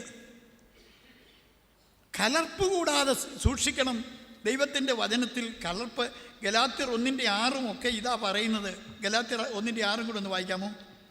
ഗലാത്യർ ആരെങ്കിലും എടുക്കുന്നവരങ്ങ് വായിച്ചാൽ മതി. ക്രിസ്തുവിന്റെ കൃപയാൽ നിങ്ങളെ വിളിച്ചവനെ വിട്ടു നിങ്ങൾ ഇത്ര വേഗത്തിൽ വേറൊരു സുവിശേഷത്തിലേക്ക് മറയുന്നത് കൊണ്ട് ഞാൻ ആശ്ചര്യപ്പെടുന്നു. കണ്ടോ, ഗലാത്യയിലെ വിശ്വാസികളെ കുറിച്ച് ഒരു കേൾവി തനിക്ക് കിട്ടിയതിൻ്റെ അടിസ്ഥാനത്തിൽ പൗലോസ് പറയുകയാണ്, ക്രിസ്തുവിൻ്റെ കൃപയാൽ നിങ്ങളെ വിളിച്ചവൻ്റെ വായിച്ചേ, നിങ്ങളെ വിളിച്ചവനെ വിട്ട് നിങ്ങൾ ഇത്ര വേഗത്തിൽ വേറൊരു സുവിശേഷത്തിലേക്ക് മറയുന്നത് കൊണ്ട് ഞാൻ ആശ്ചര്യപ്പെടുന്നു. നിങ്ങൾ ഇത്ര വേഗം വേറൊരു സുവിശേഷം, വേറൊരു സുവിശേഷം, ഈ സുവിശേഷത്തിന് ബദലായിട്ട് വേറൊരു ഉപദേശം, അതിലേക്ക് നിങ്ങൾ മറിഞ്ഞു പോയതിൽ ഞാൻ ആശ്ചര്യപ്പെടുന്നു എന്നാണ്. നമ്മൾ അറിഞ്ഞ സത്യത്തിൽ ഉറച്ചു നിൽക്കണമെന്ന ഈ വാക്യങ്ങളെല്ലാം നമ്മളെ പഠിപ്പിക്കുന്നത്. ഗലാത്യർ 2:6 ഒന്ന് എടുക്കാം. ഗലാത്യർ 2:6. പ്രമാണികളായവരോ, പ്രമാണികൾ, ഈ എല്ലായിടത്തും പ്രമാണികളുണ്ടല്ലോ. കരപ്രമാണിയുണ്ട്, ഇപ്പോൾ സഭകളിലും ഉണ്ട് പ്രമാണികൾ. പിന്നെ പണ്ട് ഞാൻ ഈ തിരുവല്ല ടൗണിൽ കൂടെ വർഷങ്ങൾക്ക് മുമ്പേ ഇങ്ങനെ കടന്നു പോകുമ്പോൾ നിങ്ങൾ ചിലർ ശ്രദ്ധിച്ചിട്ടുണ്ടായിരിക്കാം, ഒരു പാവപ്പെട്ട ഒരു വഴിയുപദേശി പൊരി വെയിലത്ത് നിന്നുകൊണ്ട് ഒരു കൊച്ചു പൊട്ടമൈക്ക് ആരാണ്ട് വാങ്ങിച്ചു കൊടുത്തിട്ടുണ്ട്. അതും വെച്ചുകൊണ്ട് പുള്ളി പ്രസംഗമാണ്. ആരും പുള്ളിയെ ശ്രദ്ധിക്കുന്നില്ല. എൻ്റെ കർത്താവിനെയാണല്ലോ ഇയാൾ വിളിച്ച് പറയുന്നതെന്ന് കേട്ട് ഞാൻ നേരിട്ട് അങ്ങോട്ട് ചെല്ലാതെ ഞാനൊരു സൈഡിൽ നിന്നുകൊണ്ട് ഇയാൾ എന്താ പ്രസംഗിക്കുന്നതെന്ന് ഞാനിങ്ങനെ ശ്രദ്ധിച്ചു. അപ്പോൾ ഈ മനുഷ്യൻ മരണത്തെക്കുറിച്ച് പറയുക. അവിടെ നിന്ന് തിരുവല്ല എസിയുടെ ജംഗ്ഷനിൽ നിന്നുകൊണ്ട് പ്രസംഗിക്കുക. മരണത്തിന് പലരും കൊടുക്കുന്ന പേരുകളാണ് പുള്ളി പറയുന്നത്. ഞാൻ ഇപ്പോഴും ഓർക്കുന്നുണ്ട്. പുള്ളി പറഞ്ഞ എങ്ങനെയാണ്, ശ്രീമൂലം തിരുനാൾ മഹാരാജാവ് നാട് നീങ്ങി. അപ്പം മഹാരാജാവ് മരിച്ചതിനെക്കുറിച്ച് നാട് നീങ്ങിയെന്നാണ് പറയും. കാതോലിക്കാവാതിരുമേനി കാലം ചെയ്തു, അത് കാലം ചെയ്തെന്നാണ് പറയും. വേറൊരു മഹാൻ്റെ പേര് പറഞ്ഞേച്ച് അയാൾ ദിവംഗതനായി. വേറൊരു മാന്യൻ്റെ പേര് പറഞ്ഞേച്ച് അയാൾ അന്തരിച്ചു. ഇങ്ങനെ പലരുടെയും സ്ഥാനമാനങ്ങൾക്കനുസരിച്ചുള്ള പദങ്ങൾ ഉപയോഗിച്ചതിന് ശേഷം പുറമ്പോക്കിലെ മത്തായി ചത്തുപോയി. അയാൾ ഒടുവിൽ പറഞ്ഞത്, പുറമ്പോക്കിൽ താമസിക്കുന്ന മത്തായി പാവമായതുകൊണ്ട് പുള്ളിക്ക് ചാകാനേ ഒത്തുള്ളൂ. മറ്റവർക്കൊക്കെ കളർ കൂട്ടിയ മരണമാണ്. എന്നിട്ട് പുള്ളി ഇയാൾ ഒരു ബൈബിൾ കോളേജിലൊന്നും പഠിച്ചതല്ല, എന്നാലും ഒടുവിൽ പറഞ്ഞു നിർത്തിയ വാക്ക് എനിക്ക് ഒത്തിരി രസം തോന്നി. എല്ലാം കഥയൊന്നാണ്.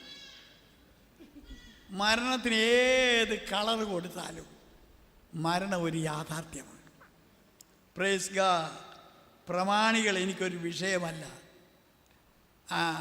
അവരുടെ അഭിപ്രായം അവർ പുലർത്തട്ടെ. എന്നാൽ നമുക്ക് കർത്താവാണ് വിഷയം. പ്രമാണികളെ പൗലോസും മറ്റേ പ്രമാണികളെ കൂസിയില്ലെന്നാണ് അവിടെ എഴുതിയിരിക്കുന്നത്. ഗലാത്യർ 1:10 ഒന്ന് വായിച്ചാട്ടെ. ഗലാത്യർ 1:10. ഇപ്പോൾ ഞാൻ മനുഷ്യരെയോ ദൈവത്തെയോ സന്തോഷിപ്പിക്കുന്നത് അല്ല, ഞാൻ മനുഷ്യരെ പ്രസാദിപ്പാൻ നോക്കുന്നുവോ? ഞാൻ മനുഷ്യരുടെ മാനം നേടാനായിട്ട് ഞാൻ ശ്രമിക്കുന്നുണ്ടോയെന്ന്. അപ്പം നമ്മുടെ ജീവിതത്തിൽ മനുഷ്യരുടെ കയ്യടി വാങ്ങിക്കാൻ, ഞാൻ പ്രാസംഗികൻ്റെ പേര് പറയത്തില്ല, എനിക്ക് ആളിനെ അറിയാം, ഞാൻ ഒരിക്കലും പറയില്ല, ഒരു ഇൻസൾട്ടാണ്. വർഷങ്ങൾക്ക് മുമ്പ് ഞാൻ ഉദ്ദേശിക്കുന്ന ആ പ്രാസംഗികൻ എൻ്റെ കൂടെ ഒരു യോഗത്തിന് പ്രസംഗിക്കാൻ വന്നു.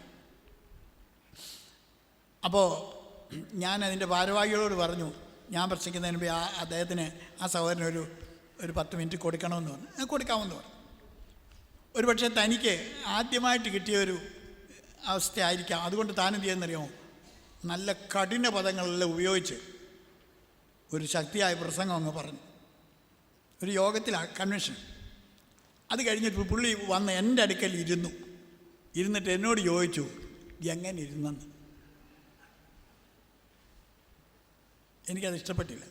ഞാൻ പറഞ്ഞു, ബ്രദർ, ഈ സുവിശേഷ പ്രസംഗം എന്ന് പറഞ്ഞാൽ എന്താണെന്ന് അറിയാവോ? എന്താ പറഞ്ഞ്? ഞാൻ പറഞ്ഞു, നമ്മുടെ അപ്പം മരിച്ച കാര്യം ബന്ധപ്പെട്ടവരെ അറിയിക്കുന്നത് ആ സുവിശേഷ പ്രസംഗം എന്ന് പറയുന്നത്. നമ്മുടെ അപ്പൻ കാൽവരി മരിച്ചു പോയ കാര്യം അറിയാത്തവരെ അറിയിക്കുന്നതാണ്. എന്നിട്ട് ഞാൻ പറഞ്ഞു, എൻ്റെ അപ്പൻ മരിച്ചു പോയെന്നിരിക്കട്ടെ, അത് ഞാൻ ബന്ധപ്പെട്ട ആളുകളെ പോയി അറിയിച്ചു. അപ്പൻ ഇന്നലെ സന്ധ്യയ്ക്ക് അത്താഴം കൊണ്ടുവച്ച് കിടന്നതാ, ഞങ്ങളാരും പ്രതീക്ഷിച്ചതല്ല എന്നെല്ലാം പറഞ്ഞേച്ച് അടക്കം നാളെയാ. ഒത്തോ? അപ്പം മരിച്ച വിവരം പറഞ്ഞേച്ച് ആരെങ്കിലും ഒത്തോന്ന് ചോദിക്കുമോ? സുവിശേഷം പറയുമ്പോൾ വല്ല നിവൃത്തി ഉണ്ടെങ്കിൽ 2 കവിളിക്കൂടെ ഓരോ തുള്ളി കണ്ണുനീര് വരുന്നത് നല്ലതാണ്, കൃത്രിമമായിട്ട് വരരുതെന്നേ ഉള്ളൂ. ഇത് കരഞ്ഞും കൊണ്ട് പൗലോസ് ചില കാര്യങ്ങൾ പറയുമ്പോൾ ഞാൻ കരഞ്ഞും കൊണ്ട് നിങ്ങളോട് പറയുന്നു. അതിപ്പോൾ അടിപൊളിയാണ്, അടിപൊളി. ദൈവത്തിൻ്റെ സുവിശേഷത്തിൻ്റെ മുഖച്ഛായ തന്നെ മിക്കവാറും മാറ്റിയെടുത്തിരിക്കുകയാണ്. ഓക്കെ, മനുഷ്യരുടെ മാനം പ്രശ്നമല്ല. 1 തെസ്സലോനിക്കർ 2:5 കൂടെ വായിക്കാം. 1 തെസ്സലോനിക്കർ 2:5. ഞാൻ എൻ്റെ വാക്കുകൾ ഇവിടെ സമാപിപ്പിക്കുന്നു. നിങ്ങൾ അറിയും പോലെ ഞങ്ങൾ ഒരിക്കലും മുഖസ്തുതിയോ ദ്രവ്യാഗ്രഹത്തിന്റെ ഉപായമോ പ്രയോഗിച്ചിട്ടില്ല. നല്ല പൗലോസിന് നല്ല പ്രാഗൽഭ്യമുണ്ട്. നിങ്ങൾക്കൊക്കെ അറിയാമല്ലോ, ഞങ്ങൾ മുഖസ്തുതി, ആരുടെ മുഖസ്തുതി ഞങ്ങൾ ആഗ്രഹിച്ചിട്ടില്ല. ദ്രവ്യാഗ്രഹത്തിൻ്റെ ഉപായവും ഞങ്ങൾ പ്രയോഗിച്ചിട്ടില്ല. ദൈവത്തിൻ്റെ സ്തോത്രം. വില്യം ബൂത്ത് സാൽവേഷൻ ആർമിയുടെ സ്ഥാപകനാണ്. അദ്ദേഹം ഈ സാൽവേഷൻ ആർമിയുമായിട്ട് നമുക്ക് ചില ഉപദേശ വിഷയങ്ങളിൽ വ്യത്യാസമുണ്ടെന്നുള്ളത് നിങ്ങളെപ്പോലെ ഞാനും മനസ്സിലാക്കുന്നു. എന്നാൽ അദ്ദേഹത്തെക്കുറിച്ച് പറയുന്നത് അദ്ദേഹം വലിയ ആത്മദാഹമുള്ള ഒരു മനുഷ്യനായിരുന്നു എന്നാണ്. അദ്ദേഹത്തിൻ്റെ സുവിശേഷ വേലയിലുള്ള താല്പര്യ നിമിത്തം ഇംഗ്ലണ്ടിൽ അന്ന് രാജ്ഞിയായിരുന്ന, അന്ന് നമ്മുടെയൊക്കെ രാജ്ഞിയായിരുന്നു ക്വീൻ വിക്ടോറിയ. ക്വീൻ വിക്ടോറിയ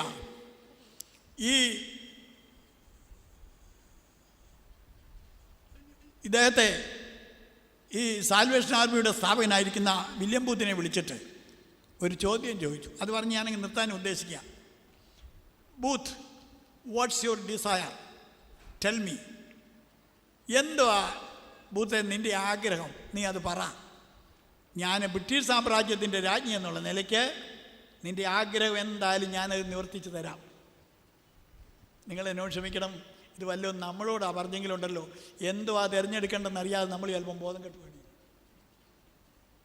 എന്ത് ചോദിച്ചാലും കിട്ടുമെന്ന. പക്ഷെ ആ ഭക്തൻ കൊടുത്ത മറുപടി ഇംഗ്ലീഷിൽ ഞാൻ വായിച്ചത് പറയാം. Your majesty, some people's passion is money, some people's passion is fame, but my passion is souls. രാജി, ചിലരുടെ ആവേശം പണം കിട്ടാനാണ്, ചിലരുടെ സ്ഥാനമാനങ്ങൾ കിട്ടാനാണ്. എന്നാൽ എൻ്റെ ആവേശം ആത്മാക്കളെ കിട്ടാനാണ്. ആത്മാക്കളെ കിട്ടാനല്ലെങ്കിൽ സുവിശേഷ വേലയ്ക്ക് പോകാതെ മരച്ചീനിക്ക് തടമെടുക്കുകയോ അങ്ങനെയുള്ള വല്ല കാര്യങ്ങളും ചെയ്യാമെങ്കിൽ അത് കുറച്ച് നല്ലതായിരിക്കും എന്നുള്ള അഭിപ്രായം എനിക്കുണ്ട്. സുവിശേഷ വേലക്കാരൻ്റെ മിനിമവും മാക്സിമവും ആത്മരക്ഷയാണ്. ഒന്നാമത് ദൈവത്തെ പ്രസാദിപ്പിക്കുക, ആത്മാക്കളെ രക്ഷയിലേക്ക് കൊണ്ടുവരിക, തനിക്ക് തന്നെ ആത്മീയ വർധന വരുത്തുക. ഇതൊക്കെ ചെയ്ത് നിൽക്കാമെങ്കിലുണ്ടല്ലോ, കർത്താവിൻ്റെ വരവിൽ നമുക്ക് ലജ്ജിക്കാതെ അവനെ അംഗീകരിക്കാൻ സാധിക്കും. കം ലോർഡ് ജീസസ് എന്നാണ് വേദപുസ്തകത്തിലെ ഒടുവിലത്തെ പ്രാർത്ഥന. പക്ഷേ കർത്താവിനെ വിളിച്ചു വരുത്തിയേച്ച് ഓടരുത്.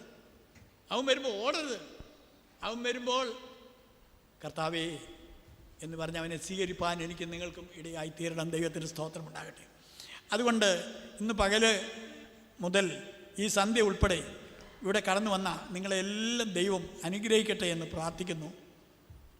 തുടർന്ന് നടക്കുന്ന ഇതിൻ്റെ മറ്റു ഭാഗങ്ങളിലും നിങ്ങൾ സംബന്ധിക്കുകയും അതേ ആവോളം ഉപദേശം മനസ്സിലാക്കി മറ്റുള്ളവരെ കൂടെ അതിലേക്ക് വഴി നടത്തി ഏതു മനുഷ്യരെയും ക്രിസ്തുവേശുവിൽ തികഞ്ഞവരായി എന്ന് പറഞ്ഞാൽ ക്രിസ്തുവിനെ പോലെ തികവുള്ളവരാക്കി അവരെ വളർത്തുക എന്നാണ്. അതാണ് നമ്മളെ ഏൽപ്പിച്ചിരിക്കുന്ന ശുശ്രൂഷ. നിങ്ങളുടെ ഓർമ്മയിൽ കർത്താവ് നിങ്ങൾക്കൊരു പ്രേരണ തരുമ്പോൾ എന്നെയും എൻ്റെ കുടുംബത്തെയും കൂടെ ഓർക്കണം കേട്ടോ. Praise the Lord. ഞങ്ങളെ നശിപ്പിക്കാനായിട്ട് സാത്താൻ എന്തെല്ലാം ചെയ്തിട്ടുണ്ടെന്നുള്ളത് സാത്താൻ മാത്രമേ അറിയത്തുള്ളൂ. കൂടോത്രം അറിയാവുന്നവരെല്ലാം അത് ചെയ്തിട്ടുണ്ട്. എന്തെല്ലാം ദോഷങ്ങൾ. പക്ഷേ ഞങ്ങൾ ജീവിച്ചിരിക്കുന്നത് ഒന്നിനും തിരിച്ചടിയൊന്നും ഞങ്ങൾ ചെയ്തിട്ടല്ല. 91-ാം സങ്കീർത്തനത്തിലെ അനുഭവത്തിൽ ഞങ്ങൾ ജീവിച്ചുകൊണ്ടാണ് ഞങ്ങൾ ജീവിച്ചിരിക്കുന്ന. അത്യുന്നതൻ്റെ മറവിൽ വസിക്കുകയും സർവശക്തൻ്റെ നിഴലിന് കീഴിൽ പാർക്കുകയും ചെയ്യുന്നത് കൊണ്ടാണ് പകൽ പറക്കുന്ന അസ്ത്രത്തിൽ നിന്നും ഈട്ടി സഞ്ചരിക്കുന്ന വചനത്തിൽ നിന്നും ഉച്ചയ്ക്ക് നശിപ്പിക്കുന്ന സംഹാരത്തിൽ നിന്നും ഒന്നും ഒരു കേടും പറ്റാതെ ജീവിച്ചിരിക്കുന്നതിൻ്റെ കാരണം അത്യുന്നതനെ യഹോവയെ ശരണമാക്കിയത് കൊണ്ടാണ്. അതുകൊണ്ട് എൻ്റെ ഒരു അഡ്വൈസ് ഇതാണ്. സംഭവങ്ങൾ വരട്ടെ. ഞാൻ കഴിഞ്ഞ ഗുഡ് ന്യൂസിൻ്റെ ലേഖനത്തിൽ ഞാൻ പലപ്പോഴും മാസാധീനതകൾ എഴുതുന്നുണ്ട്. നിങ്ങളത് വായിച്ചാൽ നല്ലതായിരിക്കും. ഞാൻ കഴിഞ്ഞ ലേഖനത്തിൽ ഞാൻ എഴുതിയത് ഭൂകമ്പം ശാസ്ത്രത്തെ വെല്ലുവിളിക്കുന്നെന്നാണ്. ഇന്നത്തെ പത്രം വായിച്ചപ്പോൾ എനിക്ക് സങ്കടം തോന്നി. നമ്മുടെ വിശ്വാസികളടക്കം ഒത്തിരി ആളുകൾ കൊല്ലപ്പെട്ടിട്ടുണ്ട്. ലോകത്തിലൊരു സേഫ് കോർണറില്ല. നമുക്ക് കാല് ചവിട്ടി നിൽക്കാൻ ഒരു സ്ഥലമില്ല. എവിടെയും എന്തും സംഭവിക്കാവുന്ന ഒരു ലോകമാണ് ഈ ലോകം. ഇവിടെ നമ്മൾ ഹോം സിക്ക് ആയിരിക്കണം. ഞാൻ ഈ കൊച്ചിലെ സ്കൂളിലൊക്കെ പഠിക്കുമ്പോൾ ഹോം സിക്ക് എന്നുള്ള വാക്കിൻ്റെ അർത്ഥം എനിക്കറിയത്തില്ലായിരുന്നു. ഞാൻ ഓർക്കും വീട്ടിലിരിക്കുമ്പം പള്ളിക്കൂടത്തിൽ പോകാതെ വീട്ടിലിരിക്കുമ്പം വരുന്ന സോക്കേടായിരിക്കും ഹോം സിക്നെസ് എന്ന്. ഹോം സിക്ക് എന്ന് പറഞ്ഞാൽ വീട് വിട്ട് അകലെ ആയിരിക്കുമ്പോൾ വീടിനെക്കുറിച്ച് ഓർക്കുമ്പോൾ ഉണ്ടാകുന്ന ആ ദുഃഖത്തിനാണ് ഹോം സിക്നെസ് എന്ന് പറയുന്നത്. നമ്മൾ ഈ ലോകത്തിലായിരിക്കുമ്പോഴെല്ലാം സ്വർഗത്തോടുള്ള ബന്ധത്തിൽ നമ്മൾ ഹോം സിക്കാണ്. നമ്മുടെ വീട് ഏതാണെന്ന് നമുക്കറിയാം. നീ ഞങ്ങളോട് ഈ ചെയ്തത് എന്തെന്നും ചോദിച്ചാൽ യേശുവിൻ്റെ അമ്മയും യൗസേപ്പും കൂടെ കയറി ചെല്ലുന്നത് മോനെ വഴക്ക് പറയാനായിട്ട്. ഒന്ന് മോൻ പറഞ്ഞ എന്നാണെന്നറിയോ, ഞാൻ എൻ്റെ പിതാവിൻ്റെ ഭവനത്തിൽ ഇരിക്കേണ്ടതല്ലയോ എന്ന്. പിതാവിൻ്റെ ഭവനം എന്താണെന്ന് ആ 12 വയസ്സുള്ളവനറിയാം. ഇന്ന് 120 വയസ്സുള്ളവർ ചിലർക്ക് പോലും ബോധമില്ല. Praise the Lord. കൊച്ചു കുഞ്ഞോദേശി പാടിയ പാട്ടാണെന്ന് തോന്നുന്നു. അതിൻ്റെ ഒരു വരി പാടിക്കൊണ്ട് ഞാൻ ഇരിക്കട്ടെ. എൻ്റെ ദേശം ഈ ഭൂമിയല്ല, അന്യനായി സാധു ഹാമിൻ ദേശം വിട്ടുപോകുന്നു. എൻ്റെ ദേശം ഈ ഭൂമിയല്ല.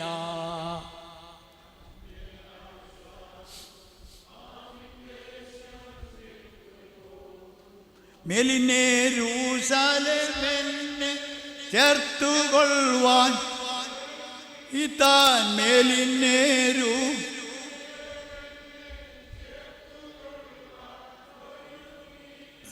ശോഭയേറും എനിക്കായിട്ടുയർത്തുന്നു. ശോഭയേറും